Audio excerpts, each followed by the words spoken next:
is great. Which one? Good morning. I'll call the meeting of the University of Wisconsin Board of Regents to order. Would the secretary please read the roll? Regent Bartel. Here. Regent Bradley. Here. Regent Burmaster. Here. Regent Conley-Sisler. Here. Regent Crane. Here. Regent Keane. Here. Regent Davis. Regent Salvo. Here. Regent Loftus. Regent McPike. Here. Regent Pruitt. Here. Regent Rosenzweig. Regent Salas. Here. Regent Shields. Here. Regent Smith. Here. Regent Spector. Here. Regent Thomas. Here. Regent Walsh. Here. The quorum is present. Thank you. You have received the minutes from our June 7th and 8th meeting. Are there any additions or corrections to the minutes? Do I have a motion? So moved. Second. Moved and seconded to approve the minutes. All in favor say aye. Aye. All opposed? Motion carried. The report of the June 26 and 27 meetings of the Wisconsin Technical College System Board have been distributed to you. Are there any questions or comments on those minutes? The board representatives are Regents Burmaster, Keene, Rosenzweig, and Smith. You also have the report of the July 11 meeting of the Hospital Authority Board. Any questions or comments on those? And representatives are Regents McPike, Rosenzweig, and Smith. If those reports were transmitted to all of us by electronic method, including the minutes of the meeting, is there anyone who would have an objection to that? Okay, we'll take that under consideration. One of the responsibilities of the board president and all regents, of course, is to be in contact with our elected officials to ask them what they need from the university and also to be available to them to explain what we're trying to achieve in operating this board and advancing the state of Wisconsin's interest, and also to be available to answer questions that they might have about our budget. In the last month, I've had a number of visits with members of the legislature from both sides of the aisle. I know other regents have also. One comment that has come up a couple of times, and a comment that was also made in a panel discussion that was put together by the Wisconsin Journal-Sentinel, and that is that we're already spending so much money on higher education. Can we really afford to spend more? You know, our number roughly for the state appropriation for the university system is about $1 billion, and that number just sticks out when legislators look at that number in relation to other agencies. But it's important to take that number and put it in some context. And as you saw from the letter that I wrote regarding the Journal-Sentinel article, when you look at what the state of Wisconsin spends per capita for higher education, and you compare that to the 7 Midwestern states, we rank 5 out of 7. Our expenditure of roughly $212 per capita for higher education puts us 5th out of 7 Midwestern states. And it also puts us below the national median. If you measure it another way, and you look at what the state of Wisconsin spends per student as opposed to per capita, we end up also ranking 5th out of 7 Midwestern states. And we again fall below the national median. So I think for a statewide discussion on what higher education can do for the state and how we're going to try to move this effort forward, we've got to get the facts straight first, and then we need to make sure that those facts are put in context. President Riley and Vice President Pruitt and I also had a meeting with Governor Doyle to talk about our budget request, about the importance of the growth agenda, emphasizing the regional response to regional needs, and the fact that our budget and what we requested as a tuition increase did not reflect tuition contribution toward a pay plan. We announced that. The governor certainly understands that. And we talked about the position that students and families are in where we don't have enough information at this point to talk about a total tuition package because we don't know where the state budget, what the state contribution is going to be for the University of Wisconsin system. That was also a topic that I addressed when I spoke to the Academic Leadership Conference, the Academic Staff Leadership Conference. That meeting was held this year at UW-Superior. And as usual, it was a beautiful day in Superior, as Chancellor Brock remembers, and it really was a beautiful day in Superior. And the hospitality at UW-Superior, as usual, was just excellent.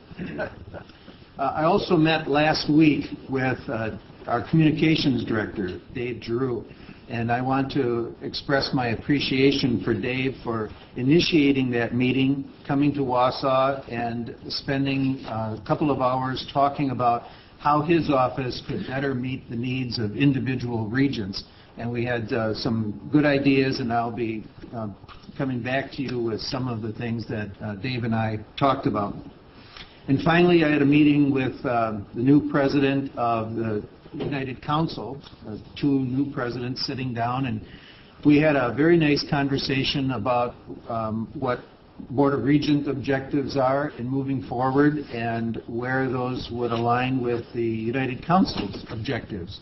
And we agreed that it's important in this statewide discussion about our mutual efforts of keeping tuition affordable for students in this system that there needs to be not only the statement about affordable tuition, but how that is linked to adequate state revenue for the University of Wisconsin system.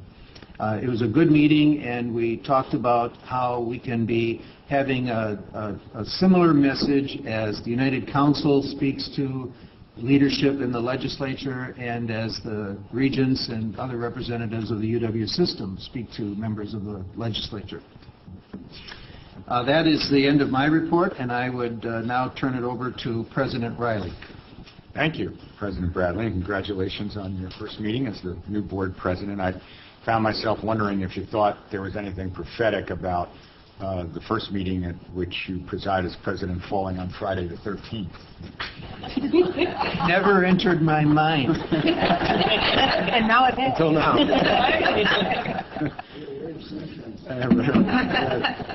I want to begin my report today by discussing the progress on the 2007 Commission on University Security. You'll recall, I think, that I convened this group chaired by UW-Madison Police Chief Sue Reisling as an immediate response to the tragedy that occurred at Virginia Tech University this past April. The commission was comprised of UW system faculty, staff, students, and Regent Bartel.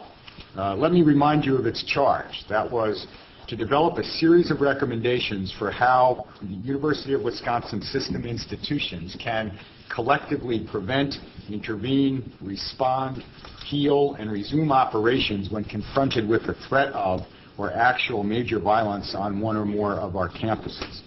The initial conversations that led to the formation of this commission occurred on the day of the Virginia Tech incident. In the time that's followed, Chief Reisling and her colleagues have worked very hard and very rapidly to provide the report that is now coming before us today. You can see the copies over there that you'll get shortly. Chief Reisling completed the report just earlier this week, and we will be distributing these copies to you this morning. Before I go over next steps in the process, I'd like to invite Chief Reisling, who's been gracious enough to come and join us this morning, to share some highlights of the report and the Commission's work. Chief. Thank you, Mr. President. Good morning. Good morning. Thanks for having me back. The President already spoke about the mission statement, so I'll just move right along. Just as a purpose of review, back in May we talked about this continuum of violence where people start out possibly nonviolent, send off warning signals or red flags as they move down the continuum toward becoming violent, and no one snaps. So usually there are signals ahead, and if we stay within that white oval up there, we're actually doing quite good. The report itself is organized in these categories: prevention, intervention pre-violence, intervention during violence, and then the aftermath or the post-management. You'll find as you read the report that some of the things we have identified are system-wide. Other things can be handled campus to campus. There are 17 overarching recommendations, but underneath each of those 17 are a significant number of sub-recommendations. Educating adults, especially young adults, needs an environment that's flexible and tolerant, patient. It encourages the freedom of expression and exploration, and accepting of difference. Now, having said all that, physical safety trumps the right of self-expression.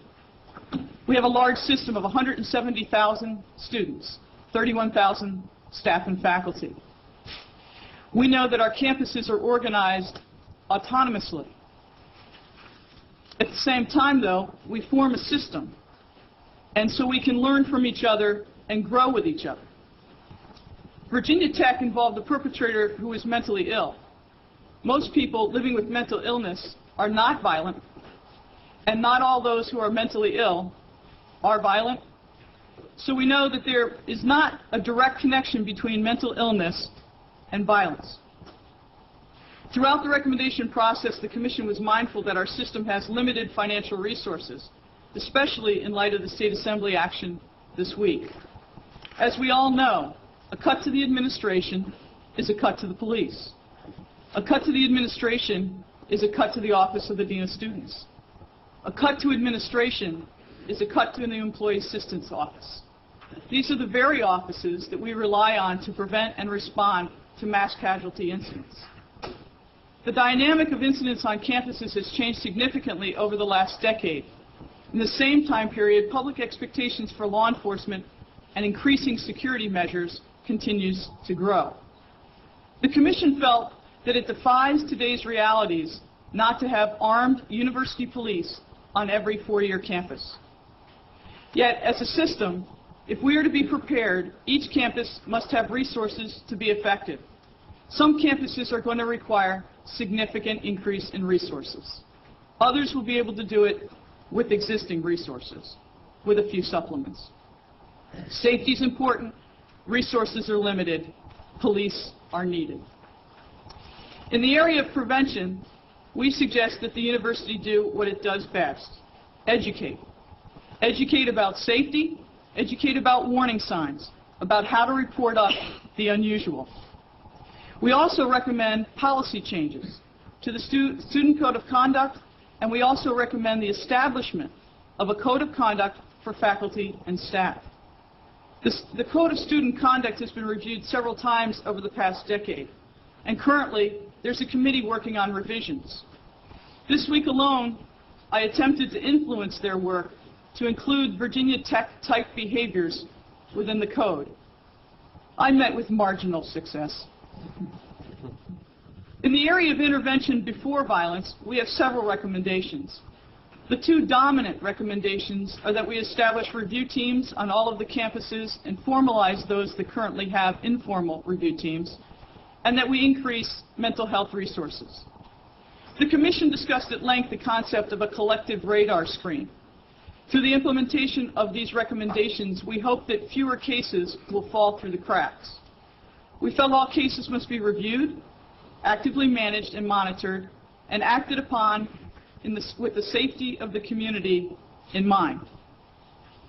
People need to feel comfortable reporting things earlier in that continuum. And through an awareness campaign, we have to change the culture so that that becomes acceptable to report the unusual without fear of retribution or scorn. There simply has to be a way to get the right information to the right people in the right amount of time. The two dominant recommendations in the area of intervention during violence are, first, that every four-year campus should have university police, effectively armed to national standards, trained and properly equipped to respond to law enforcement emergencies, especially the active killing of members of its own community. This recommendation is built upon the 2005 program review, which called upon you to set a determined, acceptable level of police, which included providing police officers with the necessary lethal arms. Second, university law enforcement should have the responsibility and the authority to determine the appropriate time, place, and manner in which tactical information during the dynamic phase of an incident is communicated with the public. Waiting for an executive team to form costs lives. These two items are examples of the type of recommendation the Commission felt were issues that should be standardized across all of the campuses, common to each one. Another example of standardization involves Governor Doyle's executive order requiring all state agencies to implement the National Incident Management System. All 13 four-year universities already have crisis plans, yet none of those crisis plans are robust enough to handle the aftermath of Virginia Tech. In the final area of dealing with the aftermath, we make two major recommendations. The student should be directly involved in the decision-making during the healing process, and that proper response and follow-up to the incident should continue for 6 months or longer. A few things to keep in mind. The size of our four-year universities, the number of buildings, the size of the land in the campus footprint are really too large to lock down the universities. Lockdowns would be impossible unless we're willing to invest tens of millions of dollars in access control. Furthermore, most campuses are connected directly to the cities and have city streets that actually run through them. The ability to completely shut down or completely secure a campus would be a very significant undertaking. The Commission felt that lockdowns or shutting down campus was an unreasonable and naive expectation. As I've said, the four-year institutions in particular, but even our two-year institutions, are analogous to cities and villages. The concept of closing the university really only relates to canceling of classes or canceling of events, not shutting down university operations in total. There were three areas that the Commission felt we could not sufficiently research and bring recommendations to you in the time allotted. So we have formed three subgroups that we'll report to you by September 7th. First, the security and law enforcement needs of the two-year colleges and extension. Second, the counseling and mental health resources that are required on each campus. And we need to be mindful, and this subgroup is very mindful, of the needs of the returning military veterans. Finally, the Commission has formed a subgroup to review all technology available in terms of emergency communications. I'd like to thank President Riley for giving me the honor and opportunity to chair the Commission.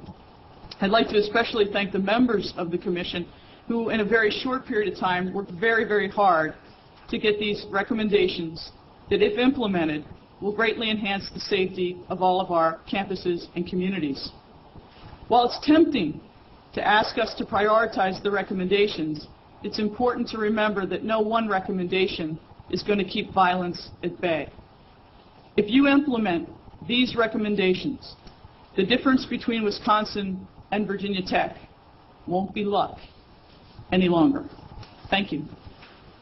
Thank you, Chief. Before I open it up for questions from board members, let me ask Regent Bartel if he has anything to add to what the Chief just said.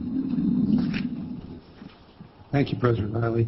Let me call your attention, first of all, to page 4 of the report, and notice the names of and positions of the members of this commission.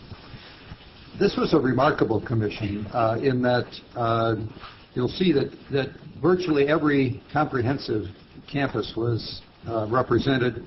The colleges and extension were represented. There was legal counsel from System who was on the commission. This report had input from all over the system. And everyone participated. This was not a group that sat around a table and there were just 2 or 3 people talking. Everyone participated in this discussion. It was facilitated. We used group techniques that brought out ideas. Some were discarded, many were discarded, but those that were valuable and valued remained, and that's what you see in this report. I also want to point out to you and emphasize something that Chief Reisling mentioned, and that is that we tried very hard to stay in that white oval, to concentrate in that white oval, which is the nonviolent portion of this continuum leading to a mass casualty event.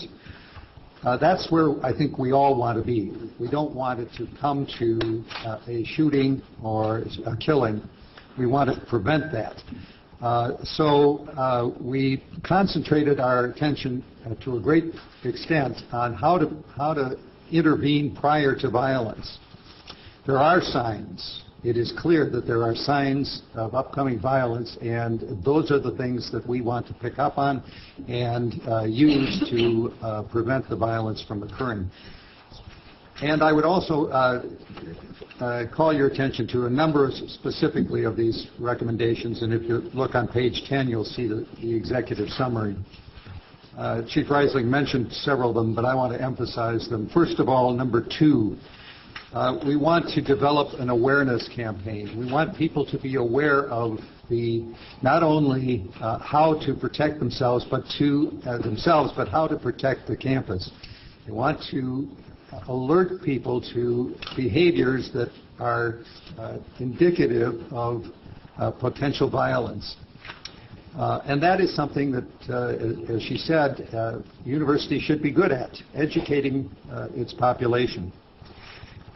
Number 4, we want to communicate that information, how to do this, what the procedures are. We want to communicate all of that to the staff, faculty, students, and parents on a regular basis, not just when they come to campus for the first time, but on an ongoing basis. And number 7, the review team. This is a technique that is used successfully in many places, some formally, some informally. But you need to have, as we kept referring to it in the commission, as a collective radar screen. Some people know some things, other people know other things. Unless you put those things together, you don't have the full picture. And the review team concept is the idea of putting all of those pieces together and trying to analyze them and determine what you have and what you can do about it. There are a number of recommendations here, including the mental health services and law enforcement services aspects of the recommendations that will cost money. They will be serious expenditures. And the question will be, are we prepared as a university, as a state, to invest those monies? I'm not saying, and I told the commission this, I'm not saying that we should spend every dollar to prevent the unusual from happening. I mean, lightning can strike anywhere, and as the chief said, we can't prevent that. But we should take necessary steps, reasonable steps, to protect ourselves and our students and the campus populations, and I hope that we will think about that as we consider these recommendations. Thank you, Regent Bartel. And after we have a little question period here, I will come back and say what I think the next steps ought to be. We'll talk a little bit about the link between this commission's work and the governor's task force on the same subject, which Chancellor Bruce Shepard co-chairs, and I'll give him an opportunity to make a comment on that as well. But let's open it up to see if any other regents have any questions or comments. Regent Spector. I just have a question, Chief. On page 50, it will develop an employee code of conduct for all university employees. What are you thinking of there that we don't already have? Regent, one of the things that we looked at was that the classified employees have actual work rules that enumerate certain types of behavior that is not okay and that is okay. Most of the dealings with staff and faculty are far more ambiguous. Academic staff and faculty are far more ambiguous.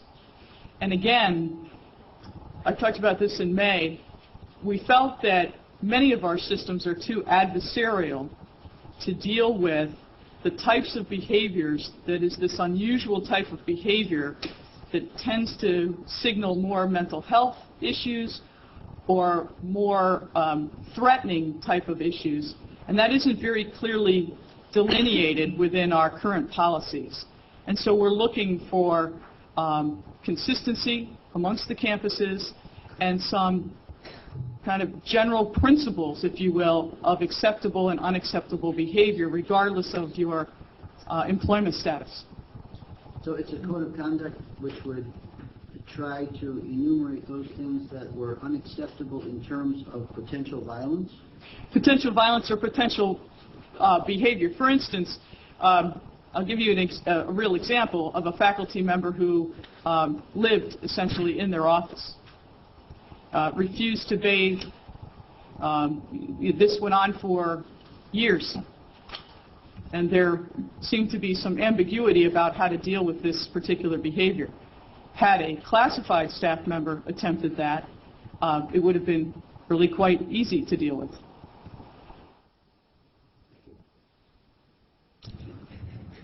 Yes, Regent Loftus.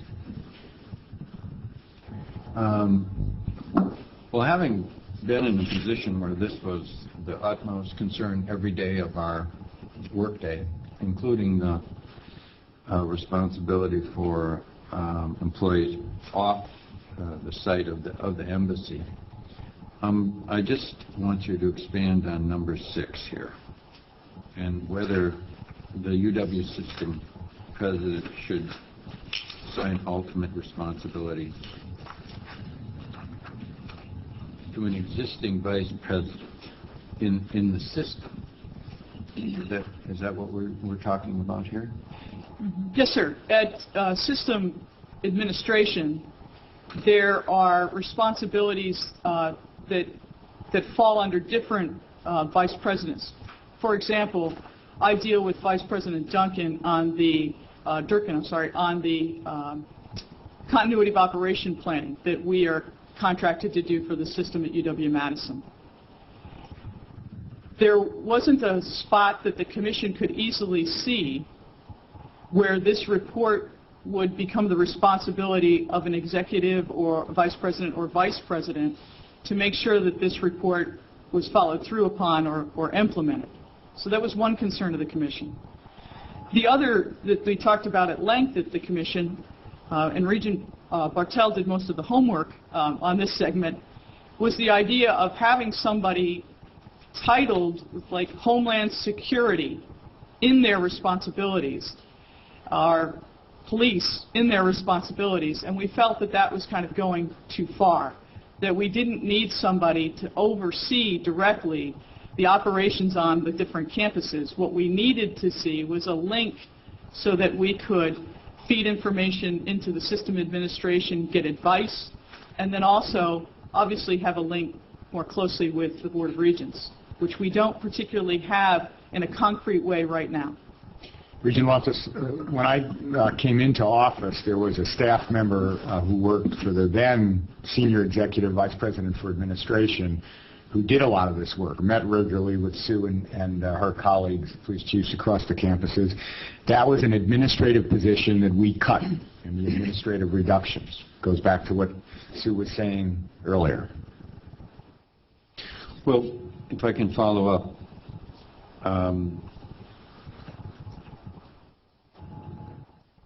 let's say the person ultimately responsible at the campus is the chancellor. There is the police chief at the campus. Yes, sir. And is that the direct line back and forth? Is there someone in between there? As far as I know, and I take this as my own memory and my own knowledge, not necessarily fact, I believe that few, if any, police chiefs report directly to the chancellors. Most report through a vice chancellor or another senior executive at each campus. Now, I could be wrong. There could be a campus where there's a police chief that reports through to the chancellor, but I don't know of one. Okay, well, that brings up just one last question. We had information at one point of the decrease in number of police personnel at various campuses and throughout the system. And was this addressed? Yes, sir. It's addressed in what it would take to make sure that we have 24-hour days, 7-day-a-week police coverage at each of the 13-year campuses.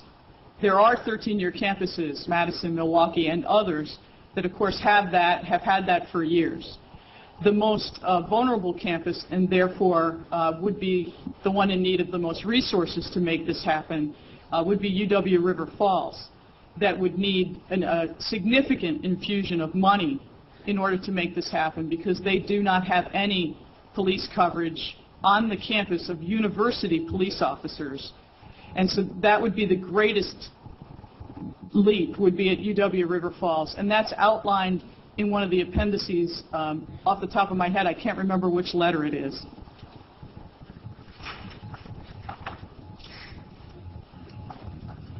Yes, Regent Pruitt. Just a question about, it seems that if history teaches us anything about issues like this, that one of the big challenges is to guard against kind of the dissipation of urgency as time goes on. You know, the farther you are removed from a tragic event of this sort. Did the committee talk at all about strategies that could be employed to ensure that a year from now, or 3 years from now, or 5 years from now, whatever we do, would have some form of consistency? I don't know if anyone has done anything like that, but I was just curious if that was a source of conversation or recommendations. I think all of us are aware the further we get from September 11th, this is a national struggle. The Commission, I think, tried by the speed at which it acted, tried to retain the urgency of this. The fact that we are trying to give it to you here in July so that it can go to the campuses before the fall semester, so that the campuses might actually take a look and begin to do some things that we recommend. Having said that, though, I don't know of any campus that was waiting for this report.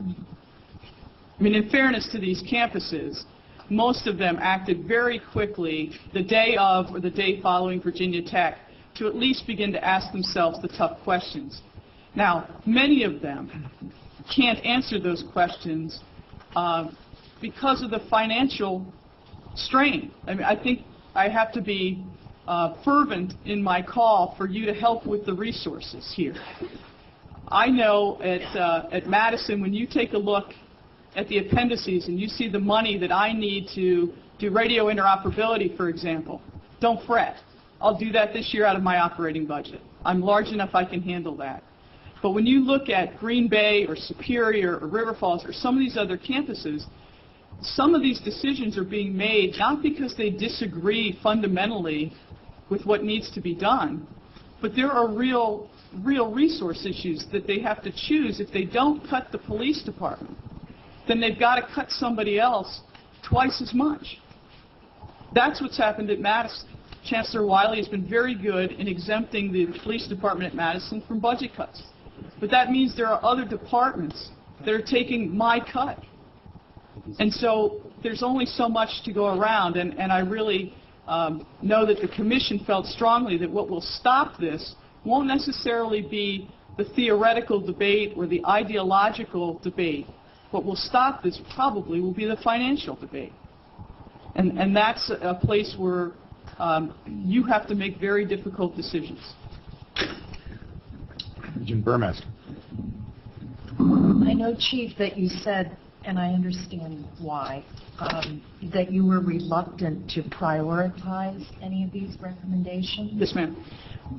But given the financial constraints and what you just said, I know in the K-12 system we have had to make some very tough decisions related to prioritizing because, we, as you pointed out in your last visit, we've been dealing with this in the K-12 system nationally since Columbine, and then, of course, most recently in Wisconsin.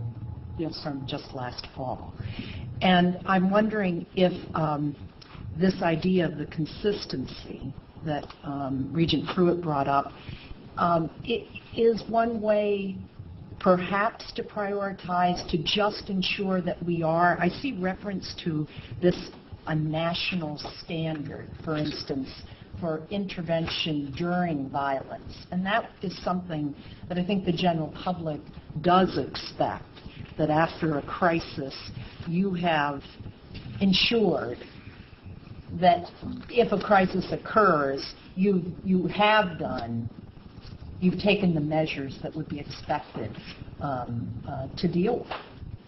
Do you want to comment at all on that, this idea of where there are national standards that other university systems are working toward? Yes, the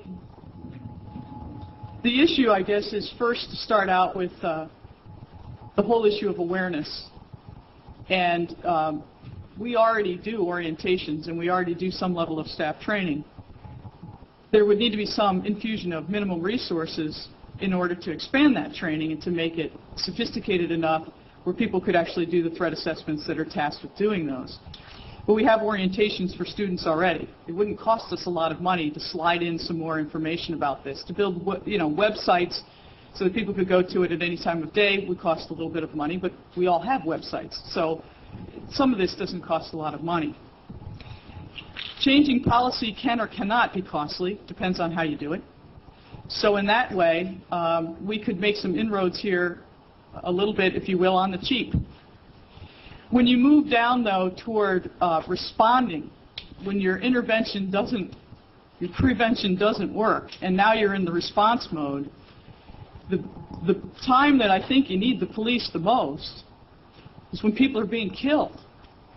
And right now, we have situations in which some of our universities don't have an instant response within its own structure to respond when people are being shot or killed. And when we talk about national standards, is because if you go to national standards, it removes a little bit of the emotion around the weapon issue. That issue is fraught with emotion. There are people on some sides of the aisle that say everybody ought to be able to carry concealed and this would not be a problem anymore because when the gunmen stood up, everybody would shoot them. Okay? And then there are those on the other side that say there should be no guns on a campus, not even the police should be armed, because these are learning environments. I think today's realities, and the Commission felt today's realities, were that there should be police on every campus and they should be armed. The dollar amount there is in one of the appendices to begin to get you to understand how some campuses this is not a big expense, and on other campuses it would be a significant expense. But I think that, yes ma'am, that would be it. Page 48. Page 48. Thank you for finding that for me. But that's why we talk about a national standard. How do you train police? Well, some people will have opinions on how you do that. If we agree that police ought to be trained to a national standard, it takes out the emotion of the debate. There are national standards. If we meet those national standards, if something terrible does happen, we at least are in a position that is defensible. Regent Crane. I really am impressed with not only how quickly this report has come and the work that's been done, but the specificity and thoughtfulness in the way it has been presented. I guess my question is for Kevin, which is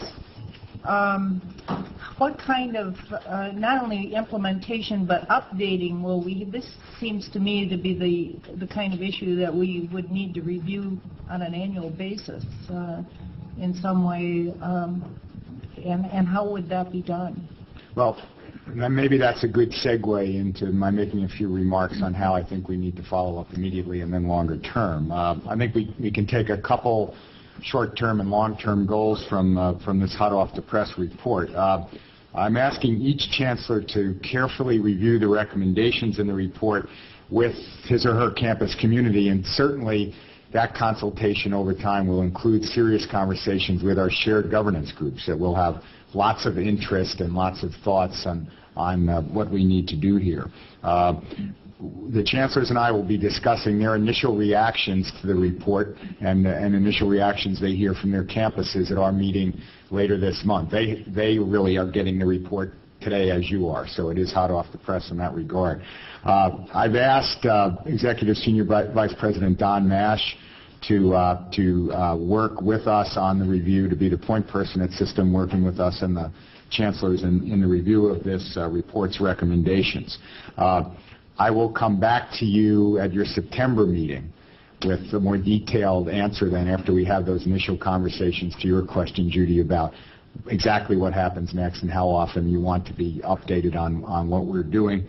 As Sue, as the chief, emphasized, our campuses have not been standing still on this issue. They've already been caucusing with their campus personnel, local law enforcement officials in their communities, and we continue to work closely with Governor Doyle's task force that is thinking about these same issues on a little broader scale beyond the UW. And in that regard, maybe I could ask now Chancellor Bruce Shepard to say a few words about the work of that commission and how we intend to link with them. Their report will come out later, but not too much later, and one of the issues in the follow-up is how we make sure that we're in sync, and whether or not, given the kinds of recommendations that are in here, and I expect might be in the task force that Bruce is co-chairing in their report, the expense entitled or attached to some of them, whether that might put us in a position where we would want to go back to the state and ask them to help fund some of what we really decide are top priority responses to these very important recommendations.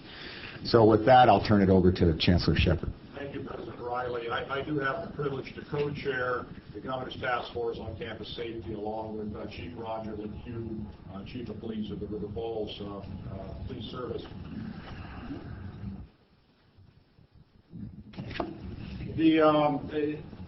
Our scope differs somewhat from UW Task Force, but there are also important similarities, parallels, complementarities, and I'll comment on all of these.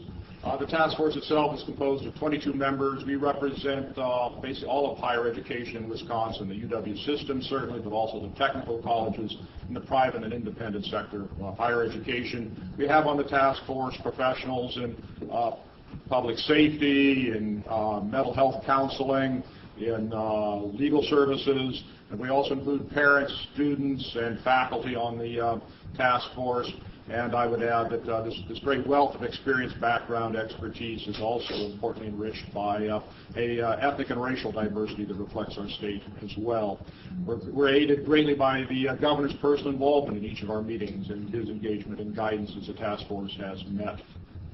The charge, there's a legal document with all the proclamation type language and whatnot, but it boils down to paraphrase the governor when he addressed us. He was appointed the task force so that the state can assure that the students and their parents, as they arrive on our campuses this fall, whatever campus, whatever sector, can feel that they are in a safe environment. And so that's really what we're pointed at with the task force. To talk about our approach and get some idea of where we're going, well, let me take you back for just a minute to that those nightmarish hours as the information of what was happening at Virginia Tech began to reach us. I know for me, within an hour of that and a conversation with the head of our campus safety, I learned a term that I would just as soon have retired never knowing, and that was the term active shooters. He talked to me about the training and processes and policies we had on our campus in anticipation of such an event. Similarly, we got together our emergency response team. This is a team of 25 people, standing group of folks who, whatever the emergency, we call together to address the issue. And we've come together a number of times, fortunately, so in the 6 years that I've been there, always to deal with tabletop simulations of emergencies, tornado, an encephalitis outbreak, a racial incident, all the sorts of things that can bring a campus to their knees if not handled well. So this team does meet regularly, and we spent hours in the immediate aftermath, within hours of the Virginia Tech thing, looking through all of our existing policies, procedures, processes, critically looking for holes and finding them. And I will give you 3 examples because there's some points I want to make from those. When it comes to shelter in place, we have shelter in place policies that are on our web. We bring them to the attention of our employees.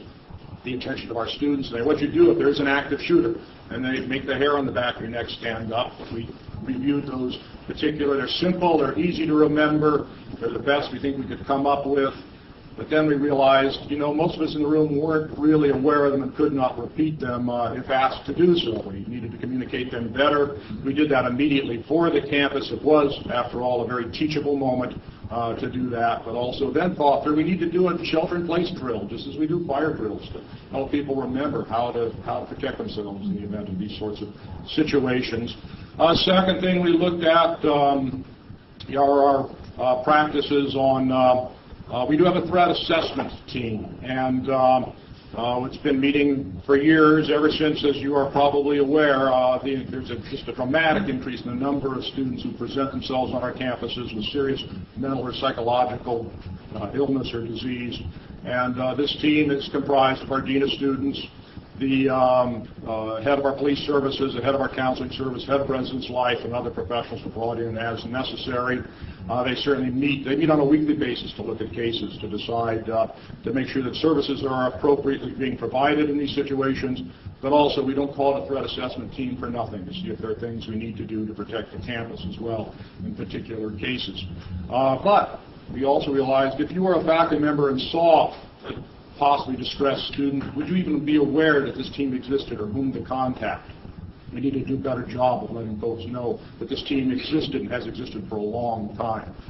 Those were important practices. We have on our campus a very effective communication system as part of our fire alarm system. We can, in real time, communicate with the entire campus, every office, every classroom, the public areas outside of every building on campus.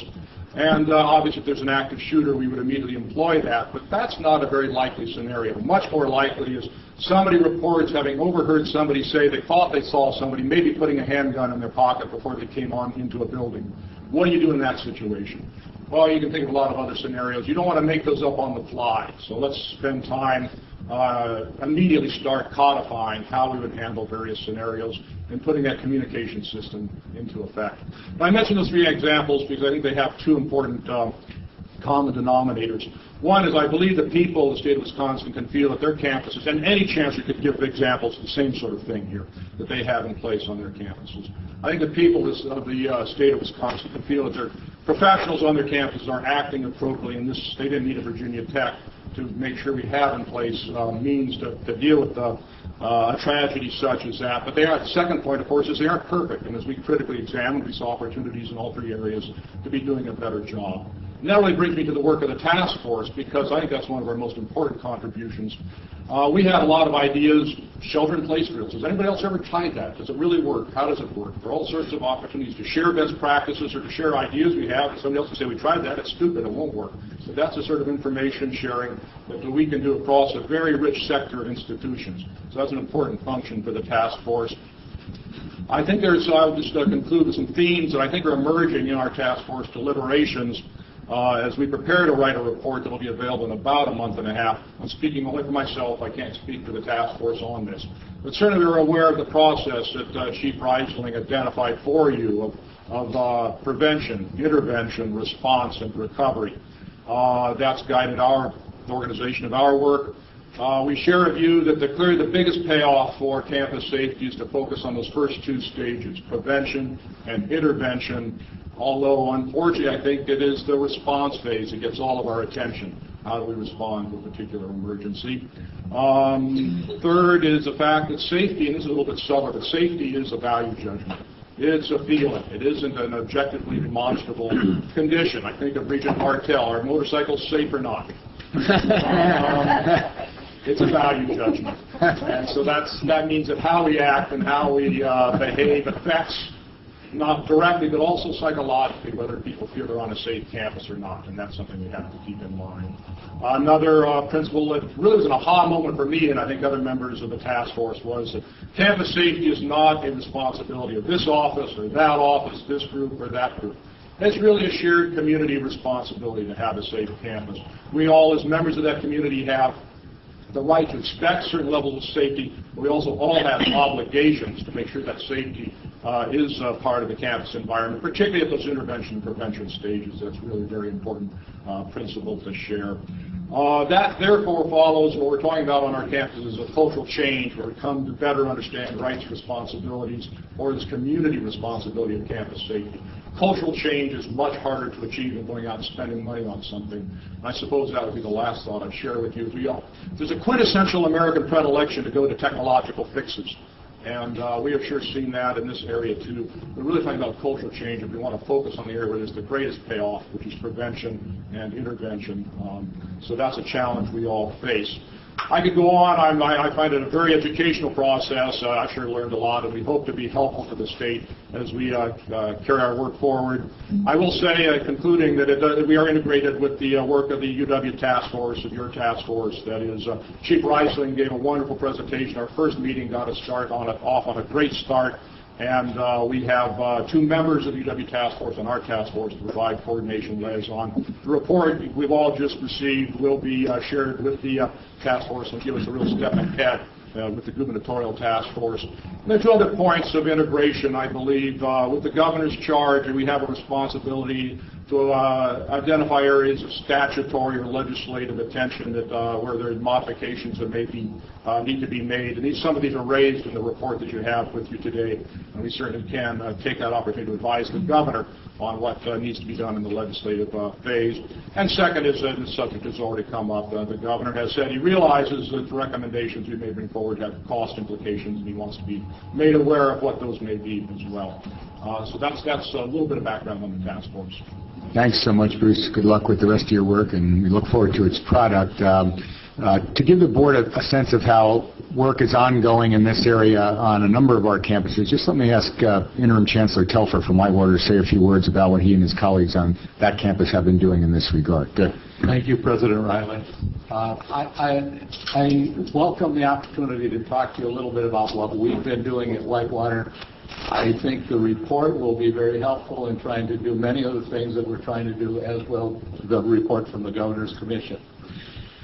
As you heard from Chancellor Shepard, when this event happened, one of the first things we did on our campus was to get people together, because this is, and unlike Chancellor Shepard, we have had several opportunities to deal with our crisis team on a number of things. Several years ago, we were planning to host a conference where we were bringing about 2,500 people to campus when we had a suspected meningitis outbreak. And so one of the things we did is it wasn't a tabletop exercise, it's what are we going to do? We were in contact with the Centers for Disease Control, Public Health in the state and so forth, and we handled the situation that way. We also dealt with it in terms of a fire, not on campus, but off campus, affecting our students. What do we do? How do we house these students? How do we make sure that we have essentially a continuity of operation for those students? So we did get the group together, we looked, and we do not have the communication system that they have at UW Green Bay. One of our holes is we don't have a way to contact every building through a PA system. So that's clearly one of the things that we're looking at. But as we went through it, we tried to say, how would we respond? What are the things we need to do? We had a communication to the campus through the website and through email, but clearly that's one of the areas that we will be looking at. I also want to talk to you a little bit about some of the things that we've been doing since then. We have had probably 6 or 7 tabletop exercises on campus since then. We had had them before, we had kind of eased up a little bit, and so we've had these tabletop exercises that we've conducted on our campus. We have expanded those to include the city of Whitewater, because much of our police presence and much of our reaction is in conjunction with the city of Whitewater, so we've expanded to include them in part of our discussion. We have also been working very hard to update our plan. I am not proud of our current plan. I think our actual implementation right now is ahead of our plan, but part of what we need to do is make sure that the plan is up there and it is communicated. We are looking, and I understand Bruce's concern with the technological solution, but we think the technological solution on our campus is at least part of it. And so we are looking at different kinds of technologies, and we're really trying to look at the kinds of technologies that you can use to get our crisis team together, to communicate with campus, to communicate with the public beyond that, and we're finding that we need to have redundant systems that go at least 2 or 3 deep in some way. And part of that is because we cannot guarantee in many crisis situations that we have power to our buildings. We can't guarantee in some other situations that the cell phones will not get overloaded, and so we're looking at ways that we can accomplish that. We have made one purchase related to that, but it's also made for an educational reason as well, but we're looking at other technologies that may be part of the solution. Starting before the Virginia Tech incident, and frankly this was in conjunction with the bird flu issues and some of the epidemic kinds of things, we've been meeting with the faculty senate talking about continuity of operations in conjunction with the Madison plan that's working on, but also in terms of our own plan where we're looking at how can we continue to deliver education even if the campus isn't actually operating the way we would expect it to operate. And so we're continuing those kinds of discussions. We have worked on our preview where our new students come to campus. We've included a brief section there on security. So we're talking about some of the issues related to that. And as I mentioned before, the co-op program, the continuity of operations program, are part of that. I also want to reflect on a couple of other things that Bruce touched on, and maybe ours are set up a little bit differently. We have something called a Student Life Dean's Council. And that is a group like yours that meets once a week to assess risk on students who have been identified for us.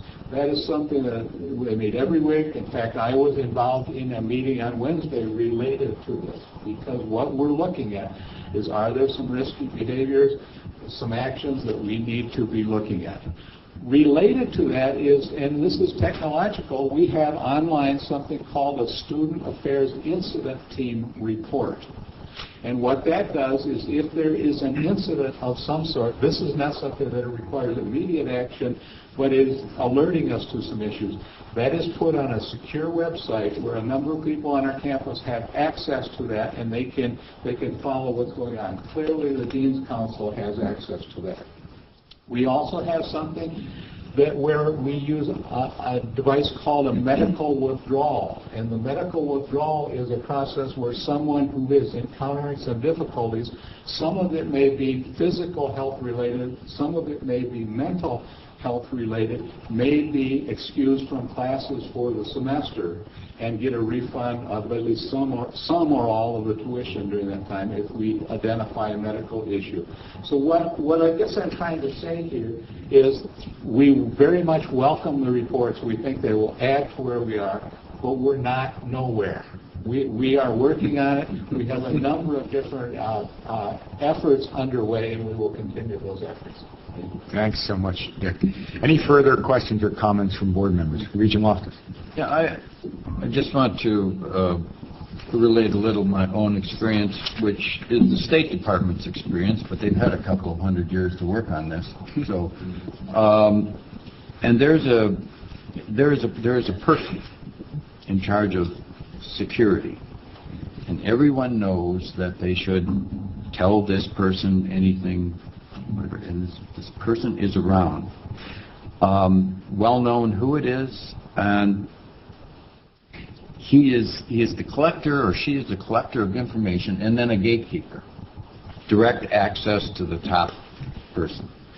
And has the ability to direct people, regardless of whether they're a general or the CIA station chief, to change their behavior or do something. And then has actually the authority to, if it warrants, close the place down, go to the safe rooms, whatever. It's clear who that person is in this situation, and that all of the bits and pieces of information are there, and that person then collects them and makes a judgment as to what goes up the chain of command and what the decision, what the advice should be. But is there person or a person with that responsibility, do we think of that person as the police chief at the campus? Well, I'd ask our chancellors to comment. I imagine so, but... Carlos? That person is the police chief. Police chief reports to the vice chancellor for administrative affairs and reports to me, and there's a team that surrounds him. But I would be that person.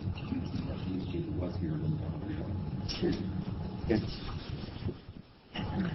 All right. Well, I want to thank Chief Reisling and the Commission, Regent Bartel, very, very much for this fine and very rapid work. As you can see, we're taking it very seriously, and I will be back in September to this board with more on this topic. I think the message to you we're trying to send, the message to our students and their families is we're not waiting till September. We're not waiting for the governor's task force to complete its work. Our campuses are already actively working on this issue to make the environments as safe as they humanly can be for the students and faculty and staff who study and work on our campuses. And over the course of the next year, we'll certainly be paying a good deal of attention to this issue with all of you. So thanks again, sir. We really appreciate it. Thank you.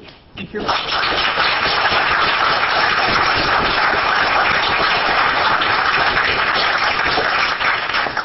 Now on to some other news. I'm thrilled to recognize that UW-Madison was selected to receive one of three $125 million grants. That's $125 million grants from the U.S. Department of Energy to explore the potential of bioenergy. The grant, which will be awarded over a period of 5 years, is the largest formal grant in UW-Madison history. It will allow the campus to establish the Great Lakes Bioenergy Research Center, where researchers from a number of UW system and out-of-state campuses will work to ease the conversion process for turning things like corn stalks and wood chips and perennial native grasses into sources of energy. This is a truly collaborative effort using resources from the nation's academic, governmental, and corporate sectors to create products that will benefit everyone in the country and indeed in the long term in the world.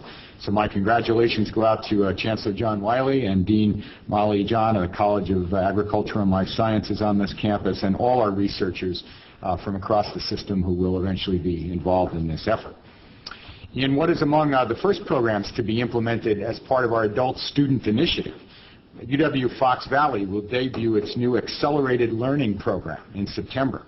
This program combines 1 evening per week of classroom instruction with online coursework, allowing students to take a series of 3 to 5 week classes that will qualify them for a certificate in business. Students who do that can use these credits toward an Associate of Arts and Science degree from UW-Fox Valley. This program's ability to cater specifically to the working adult population in the Fox Valley speaks directly to the goals of the UW System's Adult Student Initiative, which seeks to enroll and graduate more hardworking, tax-paying adult students by offering them flexible schedules and online resources. Cindy Bork, one student in this program, summed up its enormous value when she said, quote, "The program really truly appears to be designed for people like me who have a job, who have family commitments, who have financial commitments." Cindy Bork, for those of you who might have seen or not seen the article that was published in the local paper on it, was somebody who had to interrupt her studies at the University of Wisconsin-Fox Valley about 20 years ago so she could take care of her infant son and work outside of taking care of her infant son. And the article says when she, at the age of 41, recently returned to UW-Fox Valley to apply for the college's new Accelerated Learning Program, she said she was impressed when Adult Student Coordinator Tammy Brunette located her old file and helped her figure out how to pick up where she had left off. Cindy Bork, the student, went on to say, "Higher education did not seem to be possible for me before, and I'm really enthused that it seems to be a reachable goal now."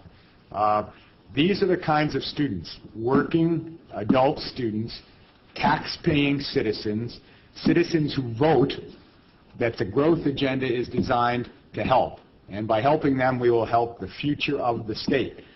If the cuts that were recently passed in the Assembly go through, they'll be cutting services like this to hardworking, tax-paying, voting adults in the state of Wisconsin. That should not happen. And if it does, those hardworking, tax-paying, voting adults in Wisconsin are going to be angry, and they should be. So I want to applaud Chancellor David Wilson and UW-Fox Valley Dean Jim Perry and all the students who are accelerating toward their educational goals in these new programs that we're putting together.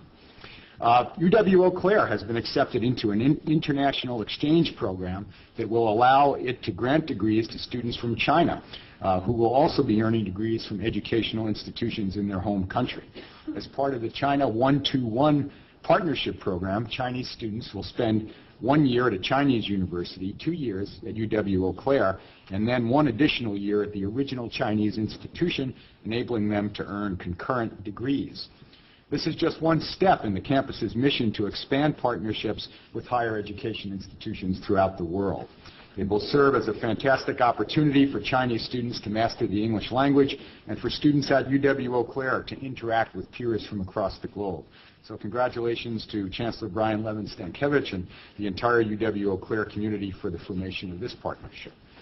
And UW-Eau Claire is not the only UW system campus with connections to China. I think maybe I've said to this board before, every time I have a conversation with one of our chancellors, it seems they've signed another agreement with a Chinese institution for some kind of exchange or partnership. In this case, one of Sue Reisland's colleagues, UW Stout Police Chief Lisa Walter, has been selected to represent Wisconsin and the United States as part of the final leg of the law enforcement torch run, where she will traverse part of the Great Wall of China. During the torch run, officers and athletes from around the world will carry the flame of hope from Beijing to Shanghai for the opening ceremonies in the Summer Olympics, in the Special Olympics World Summer Games on October 2nd. Chief Walter, who has worked at UW Stout for 14 years, has participated in the torch run for the past 11 years and has dedicated much of her time at local competitions and fundraisers for Special Olympics. She's a true example of the UW system's contributions to the wider community, and in this case, a community whose width indeed extends all the way to the Great Wall of China. UW Marshfield Wood County Dean Andy Keogh has been selected as chairman of the Marshfield Clinic Research Foundation Board of Trustees for 2007-2008. The Research Foundation is the largest private medical research facility in Wisconsin and one of the largest in the nation. It has about 450 active research projects, 200 extramural grants and contracts, and 26 internally funded projects. And I might add there that we recently signed an agreement with them through WISIS, our system-wide licensing and patenting arm, to help them with the development of intellectual property and patenting kind of matters that their researchers come up with. So we have a very good partnership with them in that regard now as well. The Foundation's primary area of focus include clinical research, rural health, personalized medicine, human genetics, and health services research. Dean Keogh was also appointed to the Marshfield Clinic's National Advisory Board, where he will serve with Region President Mark Bradley, who's also on that board. So congratulations to Dean Keogh. Finally, I'd like to note that Malcolm Brett has been named Director of Broadcasting and Media Innovations at UW Extension, my old stomping grounds. Malcolm is now responsible for the very influential statewide services of Wisconsin Public Radio, Wisconsin Public Television, and Extension's Instructional Communications Systems Unit. He's been serving as interim director there since last July, when Byron Knight announced his retirement, and will continue Wisconsin's tradition of superlative public broadcasting. I know from being in the Extension job for the years I was, how valued public broadcasting, TV and radio is in this state, and how many taxpayers are absolutely delighted to have some of their tax go to sustain the kind of public dialogue that public radio and public TV represent in that state. And that's certainly a service that we want to keep. So congratulations to Malcolm, who's long been, I think, one of the most respected people in public broadcasting professionals across the country, a respected person among public broadcasting professionals across the country. I'll conclude my report. Mr. President? Yes, Mike. I mentioned to a couple of the regents that I think it's terrific that a history professor named Jeremy Surrey has written a book about Henry Kissinger, which seems to be receiving national attention. But reviewers throughout the really a first-rate effort in this area. He's a mid-30s, newly tenured history professor, and I think he's a real credit to the history department here. Very good. Yes, And Stuart. I heard him on public radio. There you go. Thank you, Regent Crane. Well, it is summer, you know. We're kind of in the middle of summer now, I guess, after the 4th of July, and we have to deal with a lot of tough issues on this board, and we'll deal with one of the toughest ones in regards to tuition and budget in a minute. And sometimes you can feel a little, and even in the middle of summer, like you're in the closed-off, cold, dark, dank world of data and dollars all the time when you come to these board meetings. So I thought I'd read a little poem called Summer Morning, which will remind you of where we are and how you ought to feel about life in the middle of summer. It's by Charles Simic. I love to stay in bed all morning, covers thrown off, naked, eyes closed, listening. Outside they are opening their primers in the little school of the cornfield. There's a smell of damp hay, of horses, laziness, summer sky, and eternal life. I know all the dark places where the sun hasn't reached yet, where the last cricket has just hushed, anthills where it sounds like it's raining, slumbering spiders spinning wedding dresses. I pass over the farmhouses where the little mouths open to suck, barnyards where a man naked to the waist washes his face and shoulders with a hose, where the dishes begin to rattle in the kitchen. The good tree with its voice of a mountain stream knows my steps. It too hushes. I stop and listen. Somewhere close by, a stone cracks a knuckle. Another turns over in its sleep. I hear a butterfly stirring inside a caterpillar. I hear the dust talking of last night's storm. Farther ahead, someone even more silent passes over the grass without bending it. And all of a sudden, in the midst of that quiet, it seems possible to live simply on this earth. So I hope that sometime, some morning, you will get to stay in bed all morning, covers thrown off, naked, eyes closed, listening. Mr. President, that concludes my report.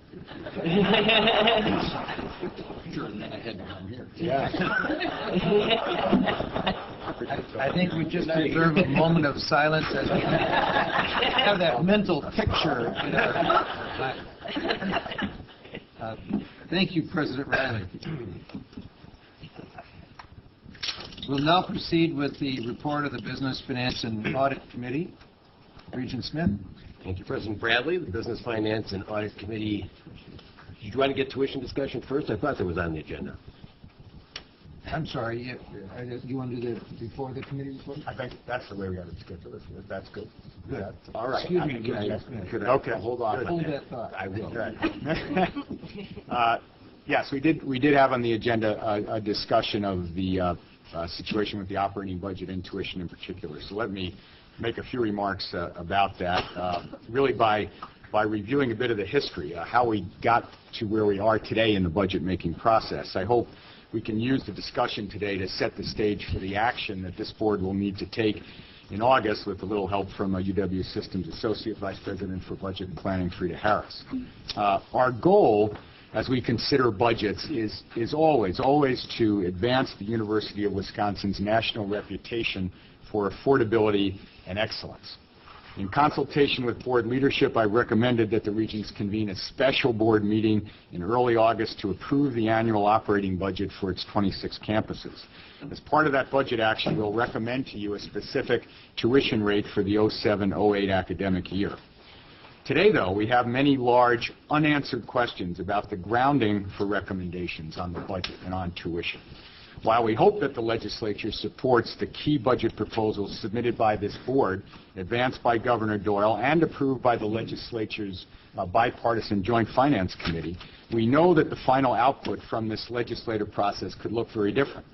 Budget action early this week confirmed that the Assembly and the Senate are miles apart and likely weeks or even months away from any kind of final compromise on the budget. We have no way of accurately predicting how much money the state will provide for utilities, building maintenance, debt service, and other fixed costs. We have no reliable data about the level of funding, GPR, or program revenue that might be available to fund our current staffing levels, today's educational offerings, and our current level of student services. And while it appears that some of the growth agenda for Wisconsin items may be funded by the legislature, we are really in no position today to assess the net impact on the growth agenda when these widely divergent budget proposals are finally reconciled. At the same time, we're awaiting some word from the State Office of Employment Relations, or OSER, indicating what the state may be willing to provide in the way of state-supported pay increases for UW system faculty and academic staff. So how did we get here? In your packets, we provided you with a one-page handout showing the major steps in this process, and let me just walk you through that quickly. As the timeline shows, we started this journey nearly 1 year ago now, when the board passed its 2007-9 biennial budget request by proposing the lowest tuition increases recommended by this Board of Regents in more than 2 decades. You all voted for a budget that would call for a 3% increases in 07 and 08, and a 1.97% increase in 08-09 in tuition, averaging out to less than 2.5 over the biennium. 4 months later, in December, you asked the state of Wisconsin to fully fund a pay plan for UW system faculty and academic staff that would begin to stem the outflow of talent from our campuses without asking students to shoulder any part of that effort to close the widening gap between UW salaries and those offered by our peer institutions. You'll recall that, based on conservative projections, we would need increases of 5.23% in each of the next 4 years, or 2 biennia, to regain a more competitive position, to get our faculty and staff up close to the median of their peers. Again, our request was for the state to provide all of the funds needed for these competitive pay increases. Remember that legislative action on compensation always happens separate from the general operating budget and capital budget. In February, this past February 2007, Governor Doyle released his proposed budget, which reflected new projections by the Department of Administration that energy costs would rise. Allowing for these higher utility expenses, the executive budget included tuition increases of approximately 3.3%, increases that would still preserve UW's rank as one of the most affordable public universities in the nation. In June, the legislature's bipartisan Joint Committee on Finance took up the budget. They took no action that would have any meaningful impact on tuition. On a 14-2 vote, legislators on this committee funded every GPR-supported initiative in the growth agenda for Wisconsin.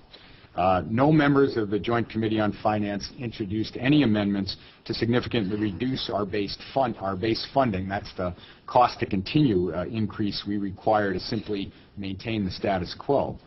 On a 16-0 vote, the bipartisan committee voted to support all of the major academic building projects in our capital budget. If enacted today, the UW system budget approved by the bipartisan Joint Committee on Finance would result in annual tuition increases of $198 at UW Madison, $194 at UW Milwaukee, and $150 at the 11 comprehensive universities. Those are annual tuition increase numbers. With tuition rates already significantly lower than most of our peer universities, these modest increases would preserve the UW system's affordability. Likewise, the Senate took no action on the UW system budget that would affect current operations in a significant way, leaving in place a budget that would preserve tuition increases of about 3.3% to cover our basic operating budget. Once again, no amendments were introduced in the Senate that would pare back funding for current operations, and the Senate's version of the budget left us squarely on the path towards starting the growth agenda for Wisconsin that we all recognize is essential for the future prosperity of this state. I should point out that even this version, though, of the biennial budget, approved, that is, by Joint Finance and the Senate, they're essentially the same budget, even that has built-in administrative reductions for the UW system in the form of unfunded tuition remissions for Wisconsin military veterans. As Regent President Bradley noted in his June 20th news release, we anticipate that the cost of providing these benefits to veterans who enroll at UW system campuses, something we certainly want them to do, but in the next 2 years, those remissions will top $41.8 million. Now, even with some help provided in the Joint Finance version of the budget, we still wind up now with about an $18 million hole for veterans remissions before adding on the base cuts that were proposed by the Assembly earlier this week. We've been carefully following and analyzing items like this and their potential impact on our operating budget.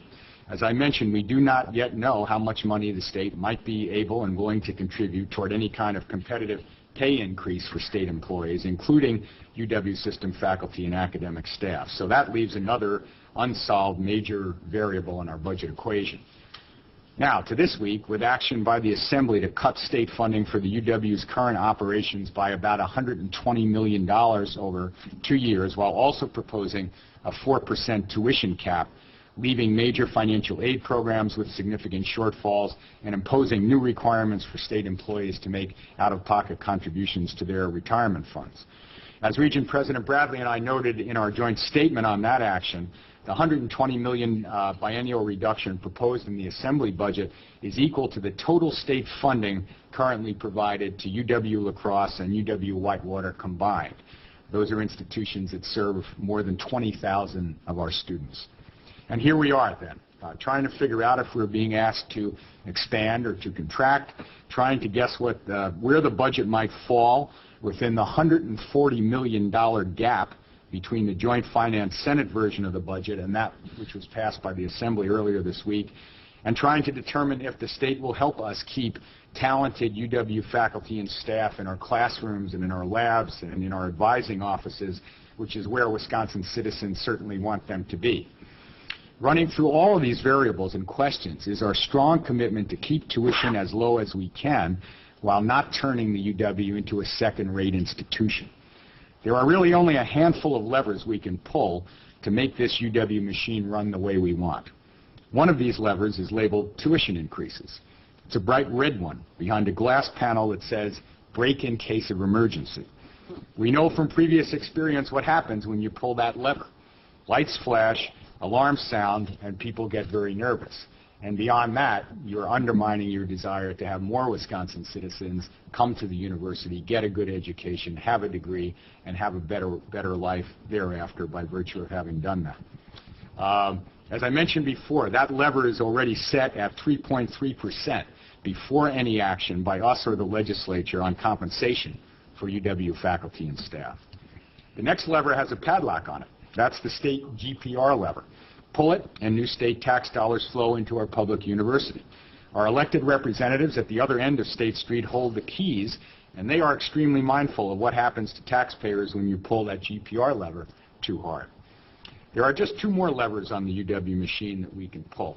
The compensation package lever is one we haven't moved significantly in some time now. In fact, some people are certainly wondering whether it's rusted in place. On June 6th, the Associated Press reported on a different kind of brain drain in Wisconsin, as more and more of our best professors are lured away by higher salaries, more teaching assistants, more money for lab improvements, more funding for travel, and other incentives. The article quoted UW-Madison student Jeff Wright, a political science major who's lost 2 advisors. Jeff reported feeling disheartened, saying of his professors, quote, "These are great people. When you have a mass exodus of faculty leaving, that sort of jars students and tells them that something may be wrong here and their education is being compromised." On July 1st, the Wisconsin State Journal devoted multiple pages to these retention challenges at UW-Madison, where leading professors are routinely poached by other universities offering salary increases of 30% or more. The State Journal noted that, quote, "quality faculty attract the best students and the best funding, both of which affect the classroom and the laboratory. These best and brightest also tend to attract the big research dollars that fuel the often cutting-edge work done on campus. If such faculty members leave, that money goes with them."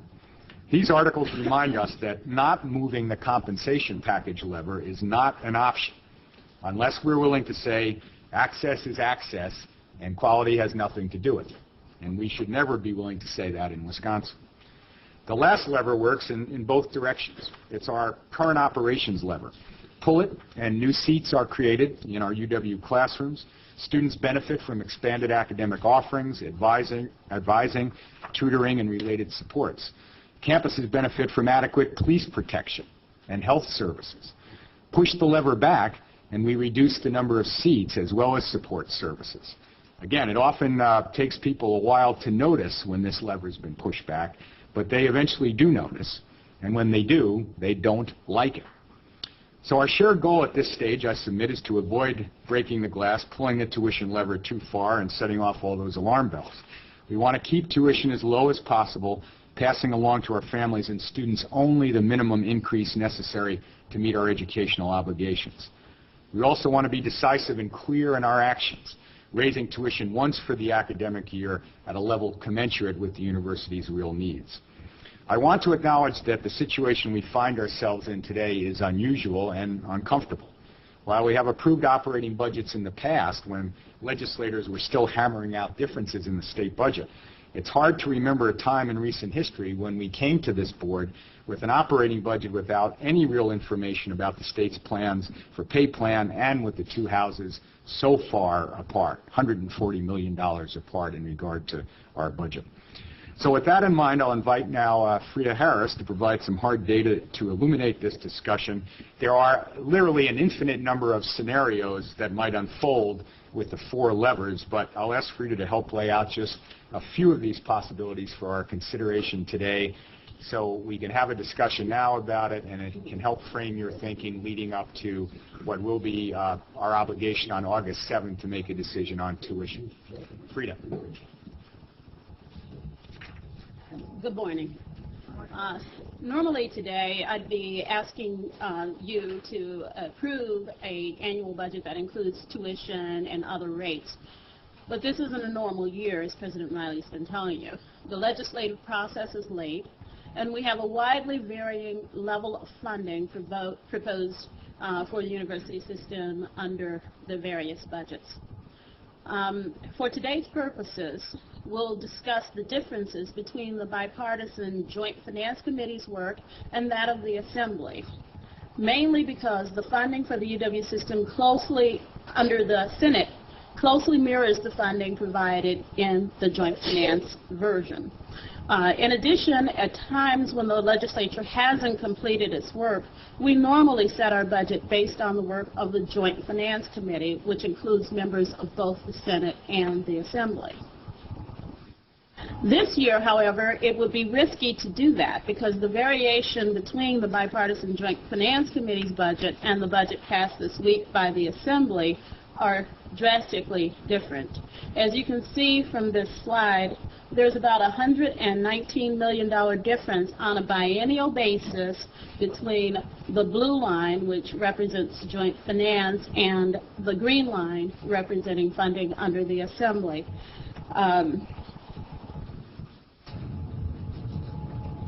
When we look at combined GPR and fee funds, the variation increases by another $60 million under the Joint Finance budget to $39 million under the Assembly version. And that represents the amount of money that we would need to generate from tuition revenues. And that excludes pay plan, though. The estimated GPR fee cost increases for current obligations, so current obligations are the line that you'll see here over on the left, is $196 million for this biennium. As you can see from this slide, the Joint Finance budget would cover those increased costs, plus provide an investment in the growth agenda. The Assembly version provides nearly $95 million less in GPR and fees than what is needed to cover our current obligations, including the amounts that would be provided to the growth agenda. So while we have an increase in funding, it doesn't cover the increased costs.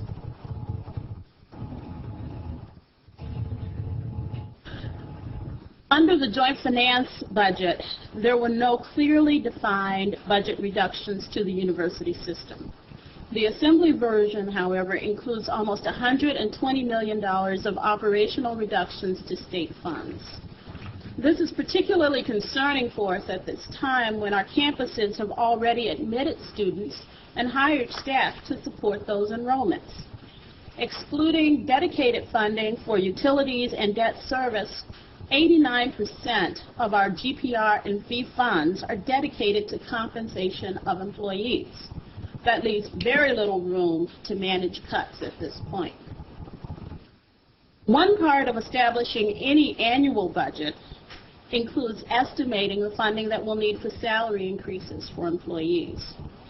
The state's ability to fund those salary increases, though, is largely dependent upon how much money is available in the compensation reserve, which is set aside to fund those salary and fringe benefit improvements for state agencies, including the UW system, for the upcoming biennium.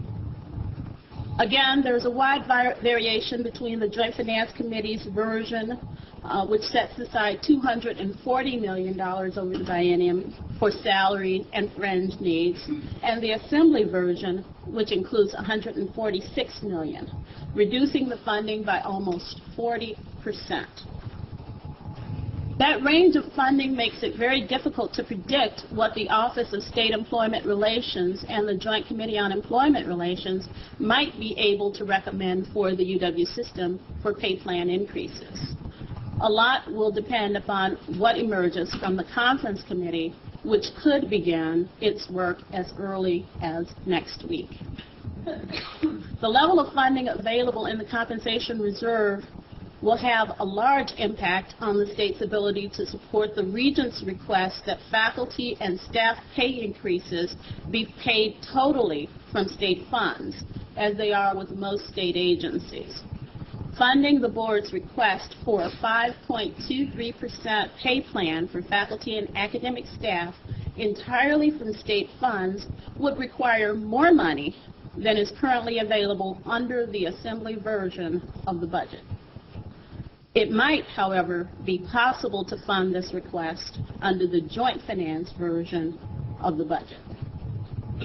As President Riley mentioned, the board's goals and actions over the past year have all been targeted towards keeping tuition as low as possible while ensuring that the UW system has sufficient funds to maintain its operations and provide access to a high-quality education.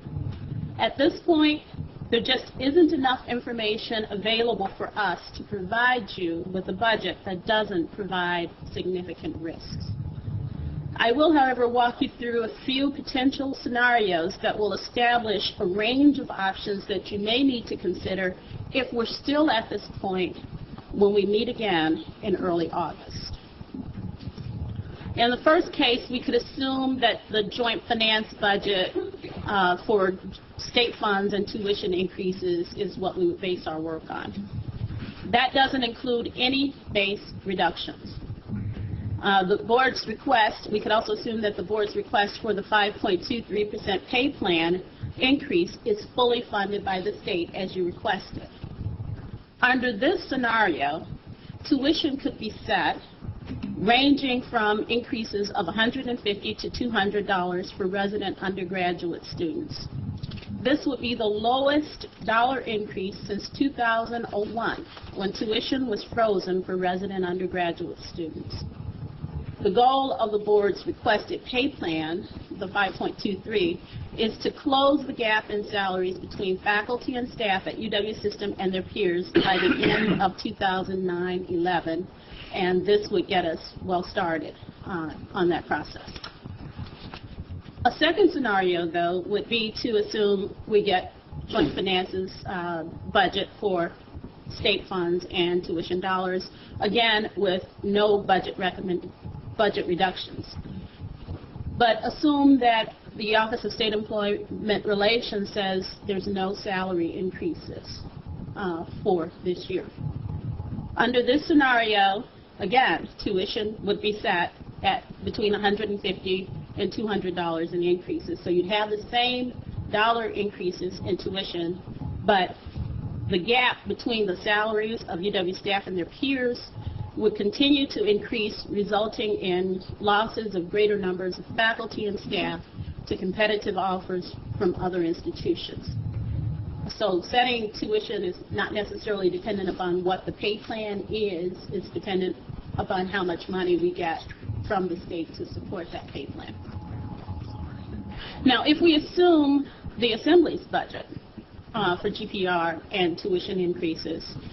And the budget reductions that were recommended under that, and the state only picks up 70% of the cost of the 5.23% pay plan.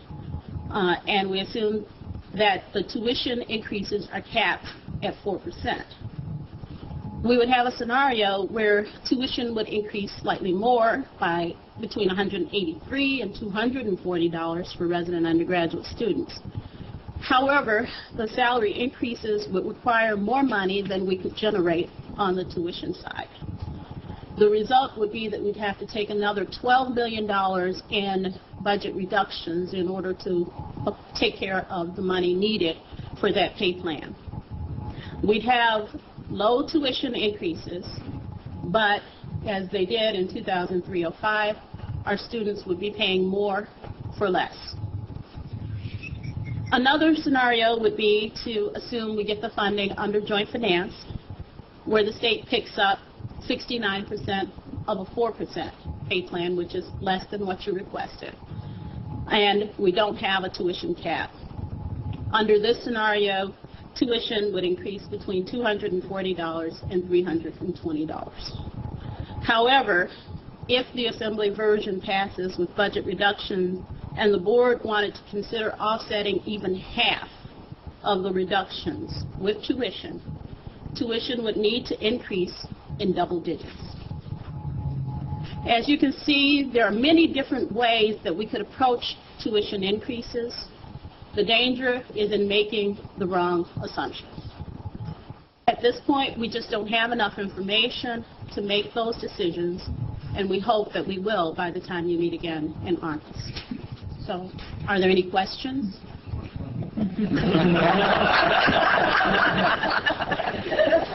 Why do I always get this reaction? Sorry. Regent Walsh. Could you put that slide up with the current obligations, the 241? You said something that surprised me, and I wrote it down. I may have misunderstood.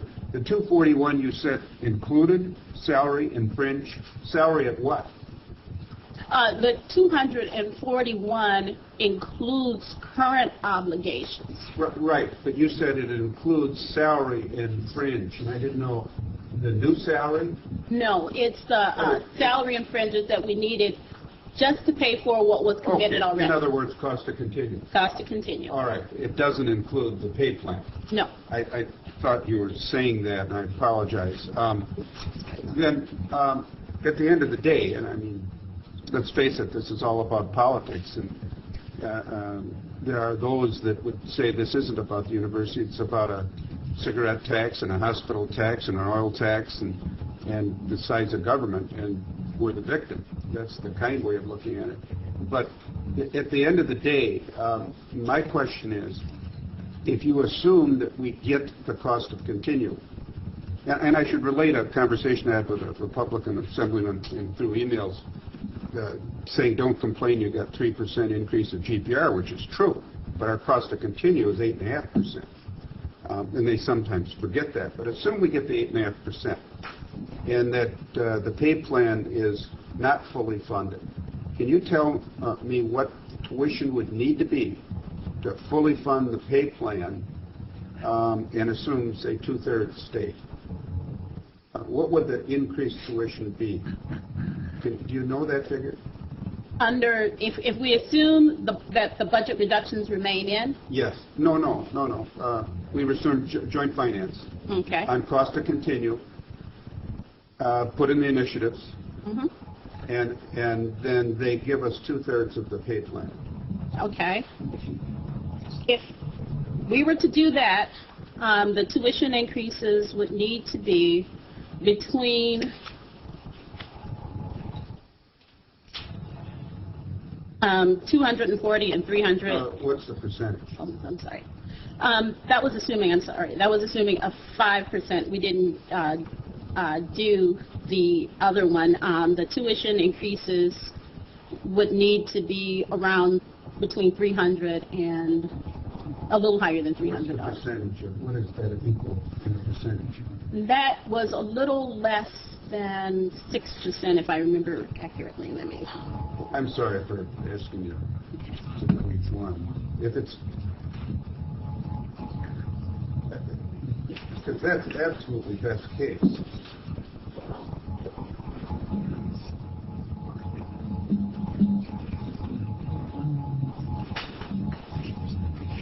Yeah, it would be a little bit more than 6%, between 6 and 6. And that would be two-thirds of the pay plan. Yes. Wow. That's high. Regent Salas.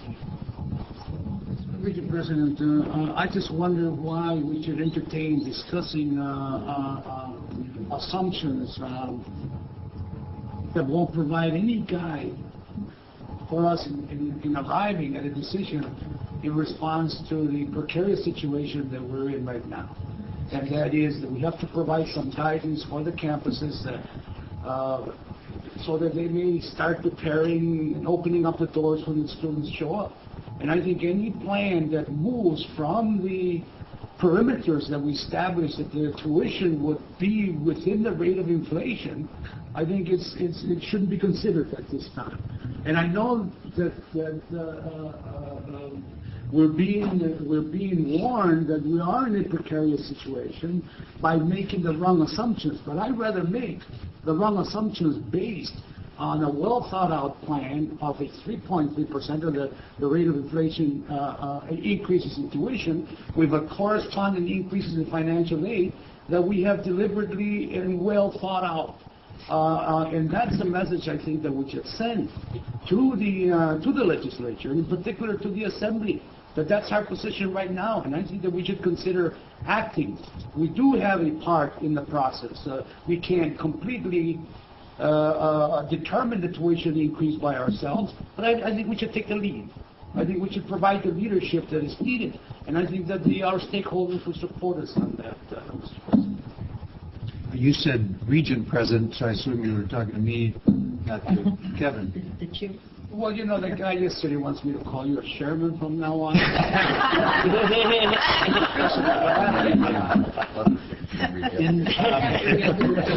It's in his book.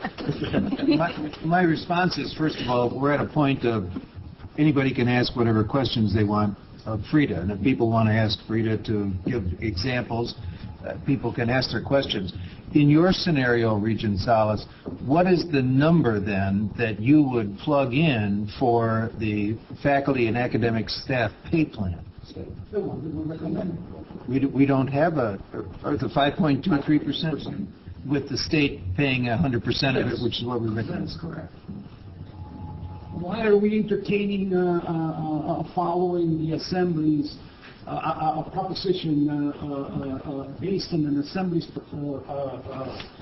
reduction to the state agency, including our own, and just completely out of whack?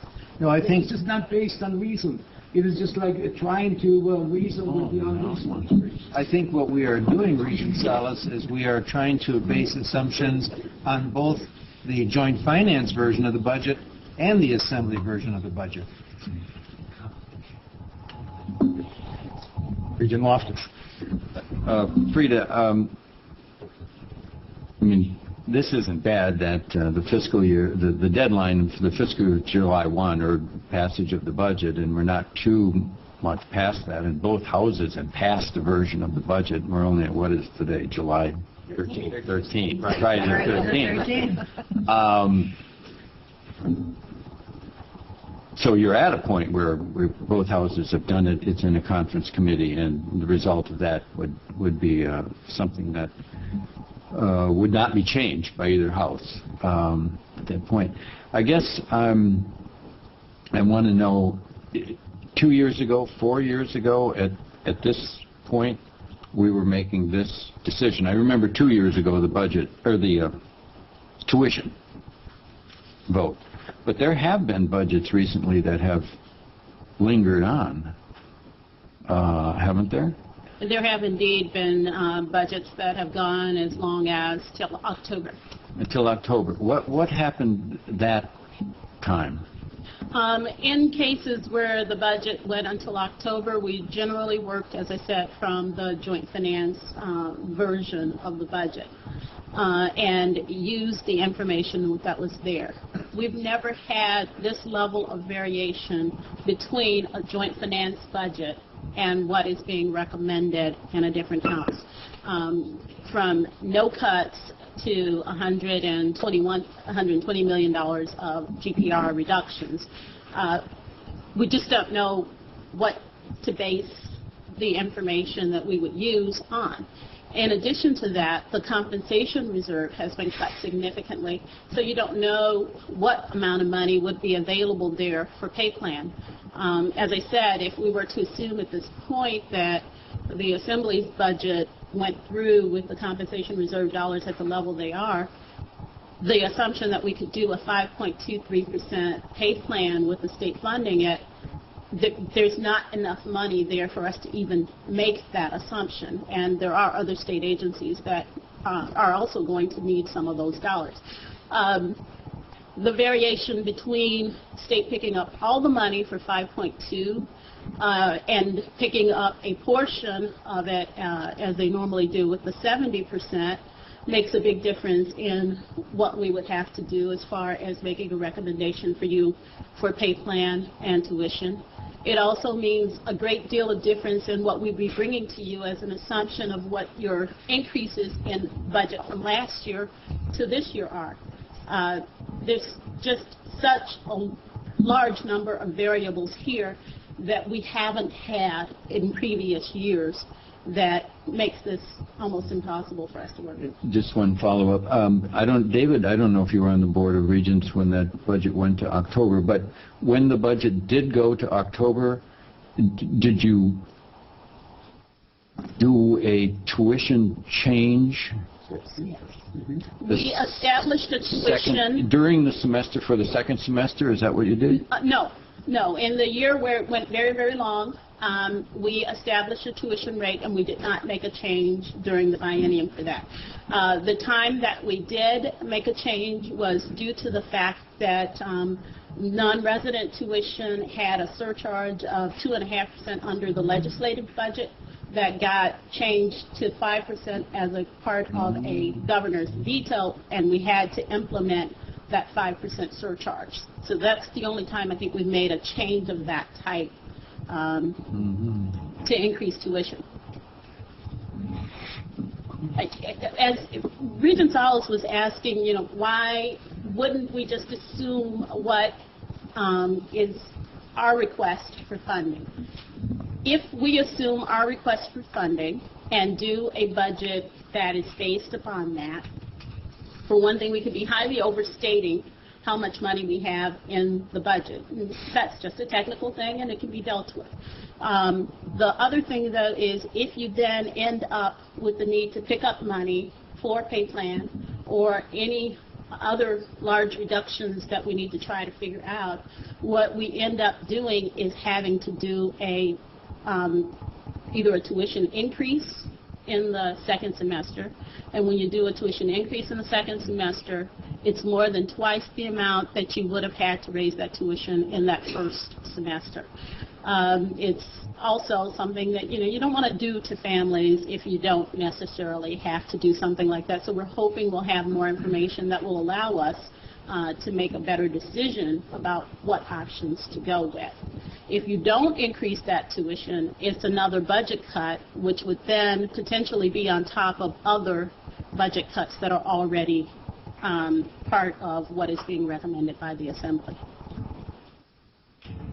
One of the things we try to track as we think about all of the variables in the environment is, what are our peer institutions likely to do with regard to tuition. And Vice President Durkin was at a meeting of the Big Ten institutions and California recently, and the kinds of tuition increases they are anticipating, just to give you a feel.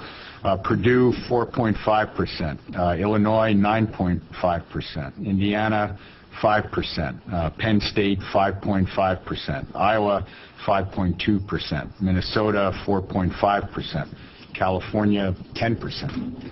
Debbie, I don't know. For yesterday, 9.6. And in most cases, those are increases over a larger tuition base than we currently have here, because we are very low in comparison to our peers. But I think, again, the issue is what happens if we set tuition wrong. If we set it too high, then students are paying more than they would need to pay, and that's something you've been working for a whole year to avoid. You want to keep tuition increases as low as possible. If we set it too low, it's either a budget cut or it's a very large increase to students in the second semester, and that then could also be problematic. Regent Pruitt. I wanted to return just for a moment, Frida, to the assembly version of the budget, because I think I just wanted to sort of get clarity as to what this would really mean. We talk a lot about base budget reductions and costs to continue, which sadly I think for all of us on this board we're beginning to understand what those are, which is a little frightening. But I guess what I was interested in really is sort of the human side. Is there a way to quantify how many students, if the assembly version of the budget passes, how many students who've worked hard through high school, qualified to be admitted to the University of Wisconsin system, how many students are we going to be turning away at some point in the foreseeable future if this particular version of the budget passes? I mean, we talked, and Mark and Kevin talked about the equivalent of closing UW La Crosse and UW Whitewater. But I'm just wondering if there is a way to quantify for the people of the state, ultimately, how many students will be denied an education if this budget does not, if this version of the budget were to pass. If you were looking at the two institutions that you talked about, the GPR support for that, there's approximately 20,000 headcount students at those institutions. Now, that's very close to what we admit in a freshman class in any given year, so the likelihood that you could actually turn away that many students at one time is very low. But it would mean that the support then for all of the other students that are here would be significantly diminished, and students would have to have reductions in services, and what we could do for them in providing quality education would be significantly diminished under any circumstance. Regent Spector, then Regent Sal. I'm sorry, Go ahead. No. I wanted to just play off that a little bit, but a little differently. I support, if this is what you're saying, that we wait and look to see what happens. I don't think we have any real reasonable alternative. But to pick up on what Jesus said in a different way, what are we going to do to try to persuade the decision makers who count here, the conference committee and then others, that what we've proposed is reasonable, that what we've proposed is in the state's interest? Should we be doing something as individuals? Are you going to presumably take the lead and direct us? Well, what happens next to try to achieve what we think is right? No. Part of what I think we should do is what we're doing right here today, having these kinds of discussions in public to help the public understand with the press here through their medium what the implications actually are. The conference committee members have just been appointed. We hope they'll start meeting as soon as next week. We'll be working with them. We have a conference call, the chancellors and I, at 1:30 on Monday to sit down and talk a little bit now after this meeting where we go from here and how we try to influence through the general public their elected representatives about what the good budget is and what the bad budget is for their future regarding the University of Wisconsin. So yeah, we'll be back to the board members shortly about what roles you might play in that process. And Regent Sells. Yes, we don't, in my understanding, President Riley, that we don't need to make a decision today as such, do we? But we are faced, originally from the scheduled meeting that is on the calendar, we had originally planned to meet on the 23rd and 24th of August. Now, as a result of our Secretary's memo, there is a proposal for us to meet on the 7th of August. Is that correct? Correct. Now, I assume that at that time that they will have to make a decision. So that my recommendation is not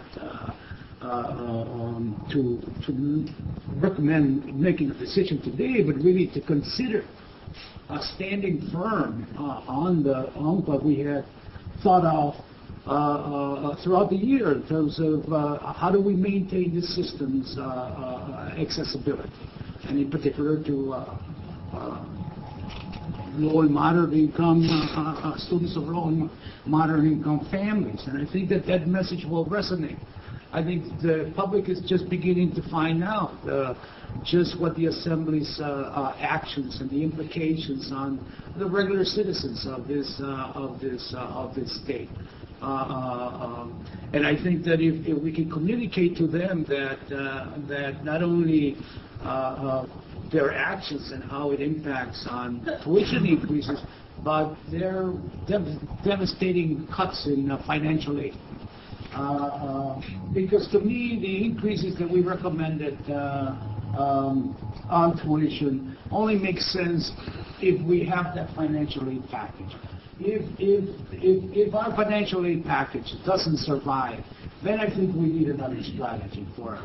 And then I would not support an increase, even though about 3.3%. But if we keep the financial aid package that we propose, then I think the 3.3% increases in tuition, I think, are reasonable.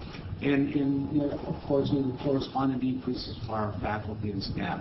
But I think it's something that we should really consider, that the Regents between now and August the 7th, to support our chancellors and their staff, communicate with our stakeholders, call our representatives, and attempt to reason with them that our proposals are actually modest and very necessary for continuing our efforts in the learning system.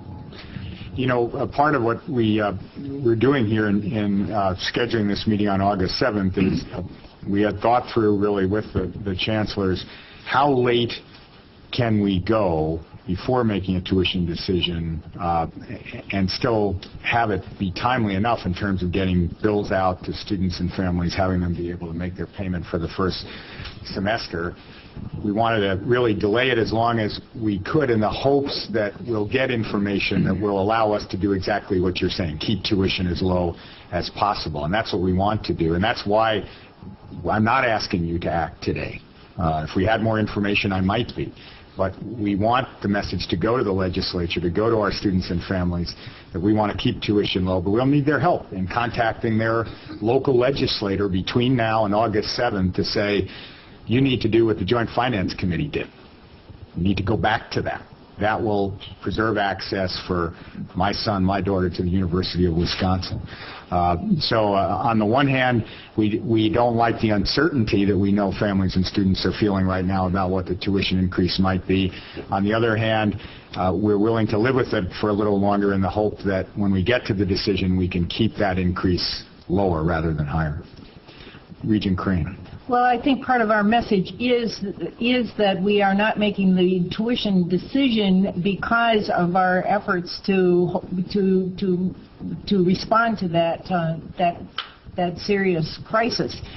But I guess building on what Mike has said and Jesus to both presidents here, to say the more specific and coordinated communication that you can have to us would be greatly appreciated. I sometimes have felt that I haven't done my full job in this particular kind of effort, and this is our job. Nothing could be more important than what we have to do right now.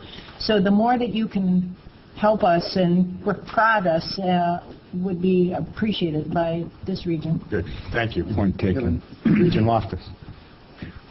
Well, I have a question for Frida, but first, I certainly agree with David what this is about. But it's also about the fact that there's a significant minority, but it is a minority, but a significant minority in the legislature who believes tuition is too low, and that this is not entering into their thinking. But we are going to have heard and are going to hear that actually this is a 3% increase in the university's budget. Okay, could we go over that one more time? Why they say that and what our response is? Good idea. If we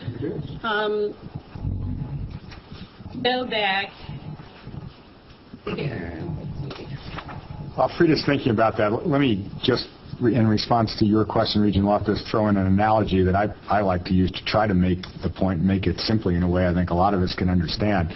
If your home heating bill goes up by $100 from one year to the next, and somebody says, I'm going to help you take care of that home heating bill, I'm going to give you $20 new. Now, is that a $20 increase in your heat, or is that an $80 cut in your heat? It's going to take $100 new to have the same level of heat this year that you had last year. Fact is, it's an $80 cut in how warm you'll be able to keep your house. Same thing here. Frida? What this shows is where the 3% comes from. If you look at the green, it shows that on a biennial basis, state dollars for the university would go up $62 million. Of that $62 million, we have an increase of about $18 million, I believe. Actually, debt service has increased $32 million. So if you take the 32 out of that, and you've got the increase for that. And then we have the increase for the pay plan that was established for the 05-07 biennium, where we got an increase in April, which only covered about three months of the salary increase. And now they're giving us the dollars to pay for the other 9 months of that. That's another $40 million. So you take the $40 million just to pay for the pay plan that they already told us we have to do, and we've implemented. You take the debt service for things that they've already approved and are going to do bonding for, and that's more than $70 million. So that more than covers already the increases in the GPR dollars that we have under this budget. In addition to that, there are utility increases, all these other things that are there. And in fact, if you look at it, the current obligations for GPR funds is $151 million. And they're providing $62 million of GPR dollars. So that's a $90 million shortfall in just meeting current obligations. Does that help? And another thing to keep in mind is 6 years ago, we had a $250 million base cut and backfilled it with $150 million in increased tuition, 52% over 2 years.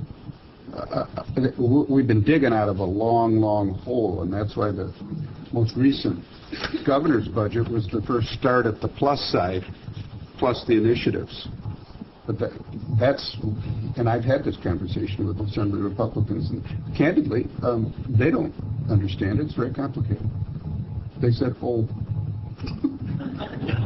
It is complicated. Regent Conley-Kiesler. I need to clarify, because you said it's really $90,000 kind of deficit then. We look at current obligations, but $32 million of that is new initiatives, which is dedicated for specific things that are new. True? No. If you look here, okay. Look, well, yes. I mean, the $32 million adds to that problem, which gets you to the 120 that we're saying. It's really 120, is it not? Because 32 is that's specific new things that they've already said. Yes, you can have this new program. Right. True? That is correct. So what you'd end up with is $150 million of current obligations plus another $30 million that they said you need to do in new things. So that's $181 million of things that we need to be taken care of, and we're going to get $62 million of funding. It's not enough money to do what we need to do.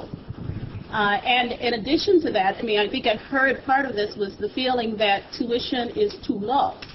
But they've included a cap on tuition. So that doesn't even work. Regent Bartel. With all of the uncertainty that we've been reviewing this morning, there is one thing that's clear, and that is that the next time we meet, we have to set tuition, correct? Correct. So let's just assume, another assumption, that we don't know anything more than we know right now, which is, I think, a pretty good assumption. Probably pretty good. The question I have is, how do we know which of those levers that we're going to use? How are we going to make that decision, whether to break the glass or whether to use the other levers? How is that going to be presented? Well, we'll all be, first of all, working to try to get some signals between now and then, which will give us a little more of a rational basis to make the decision we know we have to make. But let's assume, in that sense, the worst-case scenario, we don't get any very clear signals and we really don't know any more than what we do now. Then I think it's my obligation to come back to you with a recommendation that will be based in a great deal of ignorance, but one we will still have to make, with a rationale for why we're pulling which levers and pushing which levers in which directions. I don't know what that will be now, but I do know one thing. If anything like the Assembly budget holds, and we don't get our pay plan fully funded, I can't in good conscience come back to you and say keep tuition where it is now, because I think the quality of what we would offer our students would be so eroded that we wouldn't be doing our job. Are all the levers in play? I think so. I believe they are, yes. Regent Walsh. Could you put that back up? You know, my problem is we're focusing on the Assembly version, and I think you've got to ignore it because that's politics. But on the other hand, just if you can answer this question, the best case for us, it'd be a winner is if we got joint finance. It's not going to get much better, okay? It literally won't get any better. Well, okay, that's a given. Okay, if we got that, and we had to fund, because of the reserves down, 50% of that pay plan, do you have a figure what tuition would be? If we had to fund 50%. Yes. And then my next question is 1/3. I just want to put this in perspective that the best we're going to do on August 7th is the blue in those scenarios. So what is that? If we had to fund half of the pay plan, that's about a 1.5% increase for every in tuition for every 2% then. We would be adding probably about 4% to the 3.3, so you'd be somewhere around 7% or a little bit above 7% increases in tuition to fund half. Okay, that's a hard reality. That's the best we could have if we wanted to fund the pay plan, and then what about 2/3? Would it be just 6%? If the state funded 2/3 and we did the 1/3, which is sort of the traditional, we'd be slightly over the 6%. Okay. So that's the best. And the state usually funds only 50%. No, 2/3. 2/3, okay. Any other questions? A lot to think about, folks. All right, well, thank you. We will be working with you shortly on what happens between now and August 7th. Okay. Thank you, Frida. Mr. President, back to you. Okay, thank you, Frida. Thank you, President Riley. In order to accommodate Regent Salas, I'd like to alter the agenda and ask him to give the report of the Fiscal Planning and Funding Committee. Regent Smith's. Thank you very much, President Bradley, and thank you, other members of the Standing Committee, for allowing me the opportunity to go first. I have a previous commitment to pull that up. Do you really want to listen? Your soft voice. I just proceed as we've done in the past. I always listen. You always listen. Mr. President, the Fiscal Planning and Funding Committee convened, I should know, President Walsh, in the wonderful facilities at the Piles Center. The minutes of the June committee meeting were approved, and other than some awkward moments, initially in welcoming our new member, we proceeded to act on the following resolutions. We didn't know how to address him. Regent President Emeritus, Attorney Regent Attorney, partner of Lawton & Cates. He suggested, Your Excellency, was rejected outright by all members of the committee. We finally agreed that we just simply would call him Regent Walsh. So again, welcome to the Physical Planning Committee, Regent. The following resolutions were unanimously approved by the Physical Planning and Funding Committee and now are presented as consent agenda items. Resolution 13B, granting authority to seek the release of $2 million building trust funds, planning for the purpose of hiring a master planning consultant and preparing a campus master plan that includes potential new sites for university facilities. Resolution 13C, approving the design report of the Moraine Hall remodeling project and granting authority to increase the project budget by $268,000, program revenue supported borrowing, substitute $400,000 program revenue cash with a $400,000 program revenue supported borrowing, and construct the project for a total cost of $2,665,000.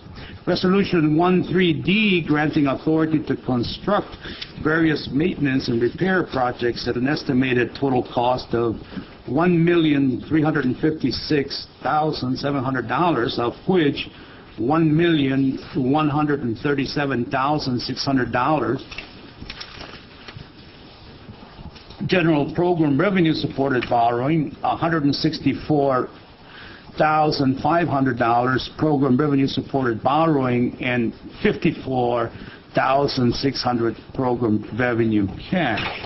Assistant Vice President David Miller reported that the Building Commission approved $65,300,000 in projects in the June meeting.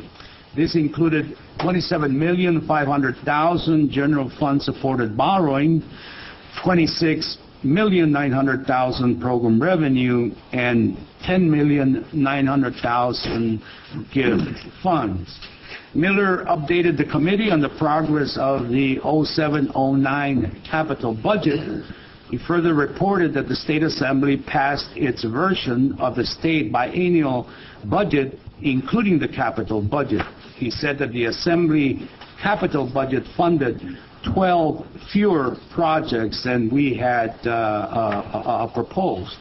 Mr. President, I have already noted at our June meeting in Milwaukee how the Joint Finance Committee removed non-GPR projects, including 6 residence halls in our comprehensive campuses, and funds for student-approved Union South remodeling here in Madison. So I won't say anything further on those deletions.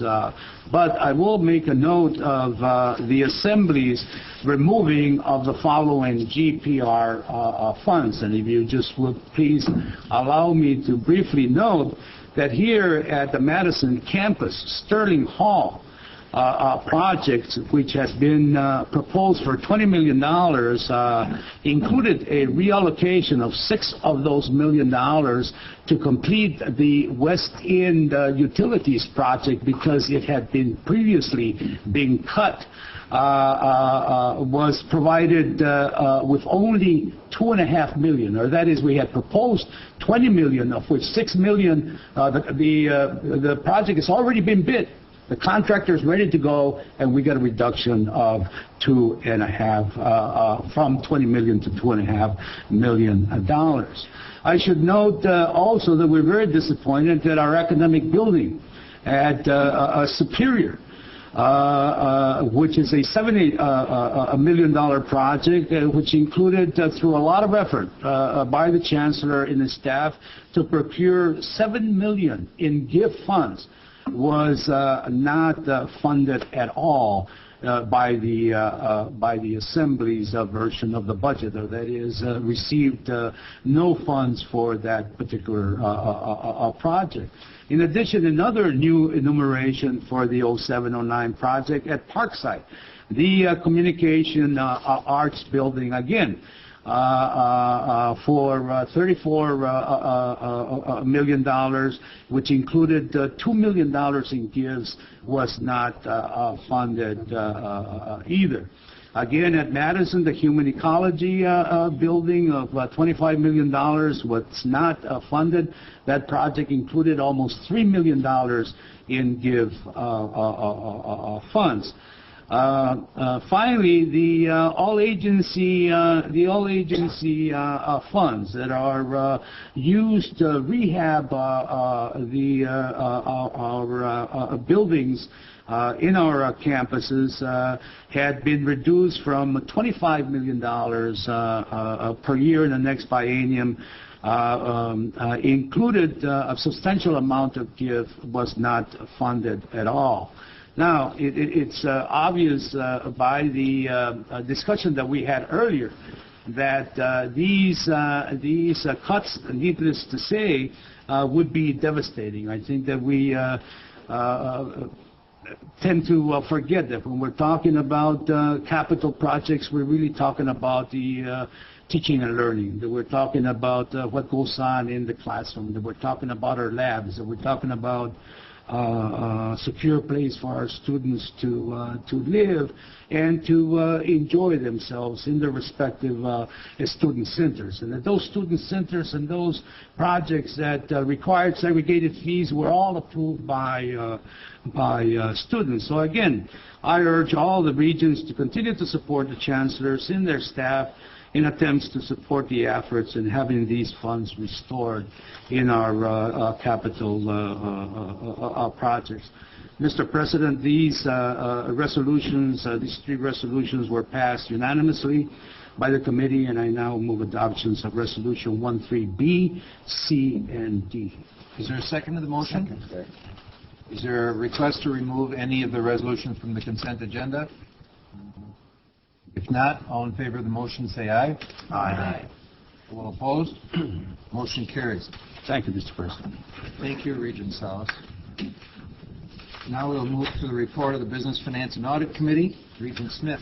Thank you, President Bradley. Actually, that was easier to follow than either the discussion on tuition or President Riley's poll. Our committee did meet to a packed house yesterday morning. We welcomed our new member, Regent Shields. We were joined by Regents Crane and Thomas, Bartel, and Pablo for most of the meeting, and added a good deal of discussion, especially on the review of our banking programs that we'll talk about in a minute.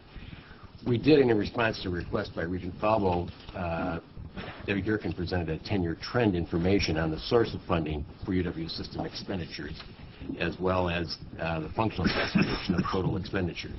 And that you had that graph, I think we talked about that before, certainly in our meetings, but I think the graph that Debbie provided and that Regent Falvo requested is helpful. Most of our time, though, yesterday was spent on a review of the UW system banking programs, which had a lot of publicity, certainly in the last month. Assistant Vice President for Administration Ruth Anderson discussed the development of campus card arrangements across the UW system, including the evolution of those programs, the benefits to UW institutions and their students, policies and practices to ensure competitive procurements for those services, as well as the safeguards in place to ensure students and institutions receive value through these different programs. Tom Leitner, Vice Chancellor of Administrative Services at UW Oshkosh, and Andrew Soule, Vice Chancellor of Business and Student Services at Eau Claire, described the campus card programs at their respective campuses. We actually had examples of the cards with us at our meeting. As you know, these cards benefit students by functioning as an all-in-one card for a variety of services on the campuses. I think the focus, though, in fact, we talked about this for 45 minutes or an hour yesterday, the focus really was the need for transparency and full disclosure of information related to banking card terms, fees, rates, overdraft penalties, revenue sharing agreements, and competitors. What we asked at the end of our meeting was for Debbie Durkin and the other system to come back to us at our September meeting with what our particular campuses are now disclosing to students and parents as to these banking arrangements we have. And we also want to look at what's being done across the country, because as I read the materials that we were getting, this is not just this issue, it's just not related to the UW system, it's really a nationwide issue. So we're going to get that information back, our committee in September, review it, and see if there's any further action needed. And I'll turn it over to Regent Burmaster.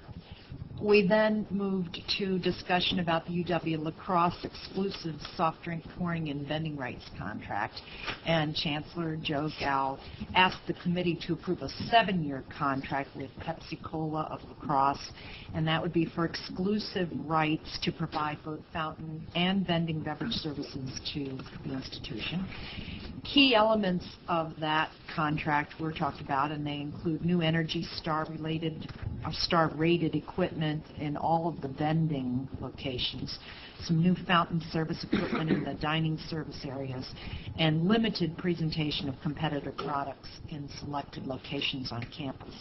The contract is expected to generate over $201,000 per year for the institution, and that would be a total of $1.4 million during the entire contract period of 7 years. He noted that UW La Crosse has been working with student leaders on the campus to determine really the best ways to use that new revenue, and we were just delighted that there were indeed 2 UW La Crosse student reps who were there, and they spoke in favor of the contract and process that had been used. They stated that students have been involved in the process, that they're behind this proposal, and they're very excited about how they may be able to use that new revenue, especially related to some community projects. And so you'll be getting that resolution as a consent agenda item. Now, the next 2 consent agenda resolutions kind of go hand in hand because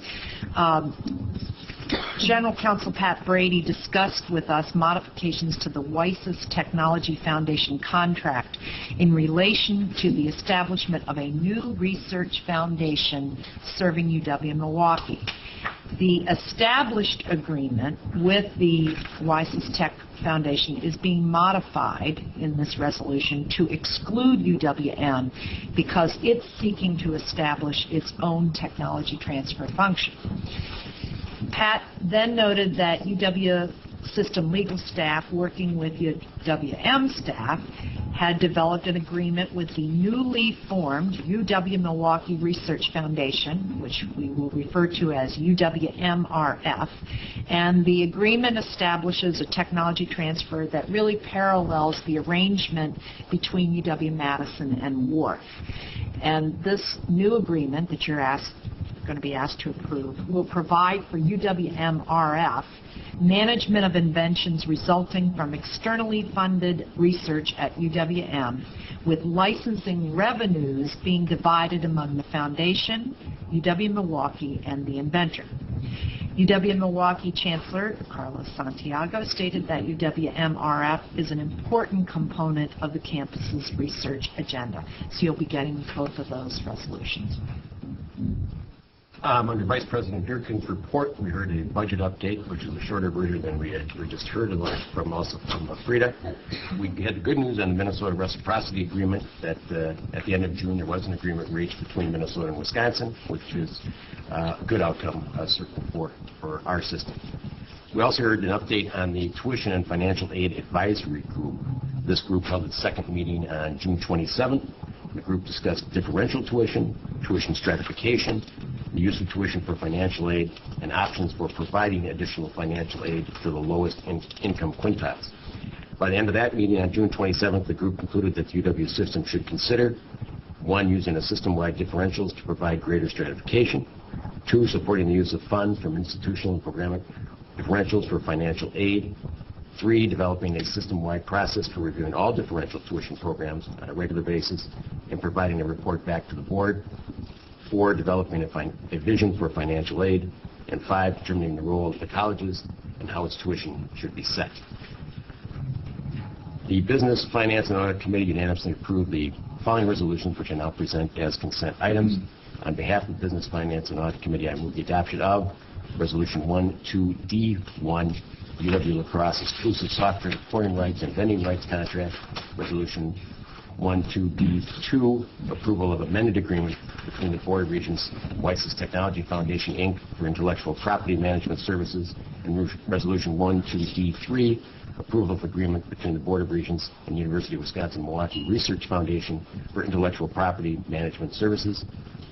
Mr. President, that concludes our report. Is there a second to the motion? Second. Moved and seconded. Is there a request to remove any item from the consent agenda? Mike? You have a question about the Pepsi Cola thing, but I guess you have to read it. To discuss it. So with the item 1, 2D1 removed from the consent agenda, any other requests? If not, all in favor of the motion to approve the consent agenda motion, say aye. Aye. All opposed? And that is approved. And now, is there a motion for item 1, 2D1? So moved.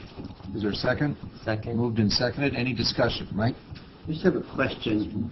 It comes up in the K-12 all the time. What's the maximum length, if any, contract we can make? None of us will be here in 7 years, so we're approving binding of lacrosse to this exclusive contract, I assume, for the next 7 years. I'm not opposed to that. I assume it's maybe standard in the business. Yeah, and that was touchstone that we should be aware of, and how long we can contracts that bind our successors. Well, I don't think there is any set limit. We used to have some guidance that suggested that contracts should be for 3 years with some opportunity for extension.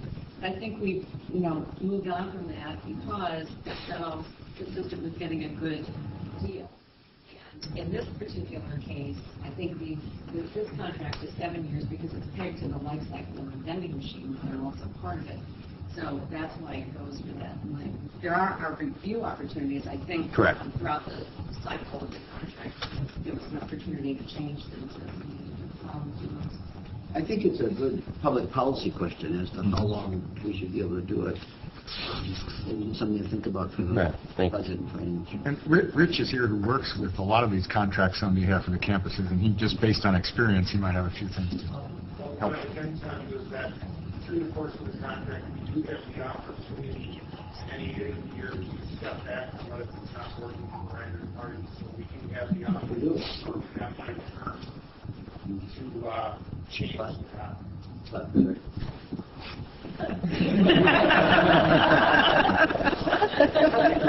That's a nice contract. Yeah. Any other discussion on the motion?